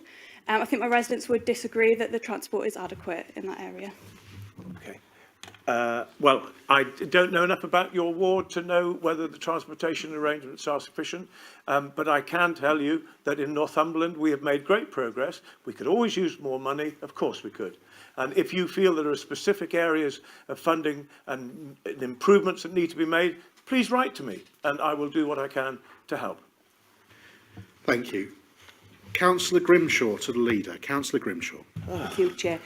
Well, Councillor Sennis will be delighted to hear that I'm withdrawing my question, because I know that we are now hopefully adhering to the Code of Conduct. So I'm withdrawing my question, Councillor Sanderson. Thank you, Councillor Grimshaw. Question 11 and question 12 are from Councillor Robinson, who's had to go. So I'm just going to withdraw those, and I'm sure there'll be written correspondence as necessary. Question 12 is from Councillor Robinson. Sorry, and question 13 is from Councillor Taylor, Councillor Plodgei. Councillor Plodgei is not here. Do you still wish to ask your question? To be honest, no, but I would like to say something on that question. I spoke to him last week at the local area committee meeting, which was very good of him to come along. To be honest, I think he was as shocked as me with the lack of progress from Advance on the Bedlington market development. It was absolutely outrageous. It really was. There were 6 of them came along to do a presentation on what was happening after 8 years of work, allegedly, we are getting 4 shop fronts, 6 apartments and 3 development opportunities left. That's it. That's the sum total. The reasons given was there's no interest now in retail. So I've asked them to explore other avenues. And I really think that after all this time, Bedlington really deserves a little bit more than just empty lots left. Okay. I've indulged you and let you have that Thank say. you. Okay. Thank you. I think we'll leave that. I'll ask my other Councillor question. Sanders. Councillor I Sanderson, would wants like to respond very briefly if I can. Because I think it would be useful to have the Bedlington members meet up with Rick O'Farrell, possibly Jeff Watson from Advance, myself and Richard Wearmouth. And if you would like to do that, I'll ask Tracy to arrange that, if that would be of interest. I would love to do that. Right, well then we'll minute that and we'll get that organised. Thank you. Chair, could we extend that to the Ashton members who still have a hole in the middle of the town as well, please? Councillor Ball, thank you very much. We could all press our button and do that, so please don't do that again, please. This is question time. Can I just say this was a Bedlington question? Yeah, thank you. Thank you. Question 14 from Councillor Taylor to Councillor Wearmouth. Thank you. Councillor Wearmouth, just talking about forgotten towns, I'm just going to mention Bedlington again. There's significant funding for toilets outlined in the new budget. And I did vote against the budget because there was nothing in it for Bedlington. Is the 4th largest market town in Northumberland. We've got no town centre toilets, and every town should have such a basic provision for its residents and visitors. So which towns are going to benefit from the funding, and can Bedlington be added to the list, please? Councillor Wearmouth was in leader. Well, I'll take this one, but it could be that John Riddle, who is responsible, may decide to do this. But in the meantime, can I say, yes, you did vote against the budget that saw significant increases in spending on public toilets, not just on the buildings themselves, but also on signage, so that we must make sure that visitors and residents know where our public toilets are, whether they see metal signage or whether they see signage on their, through the app on their phone. And that when they do go to the toilets, it's not like Wooler is now, for example, where you have to put a clothes peg on your nose on a bad day, but you'll be able to go in and smell freshness and light. So we do take public toilets very seriously, and all I can say to you is that we will continue to do that. And if Bedlington isn't on the list, then blame John Riddle. I will. I hope he's going to tell me Bedlington's on the list. Supplementary. Have you got a supplementary question? Can Bedlington be put on that list?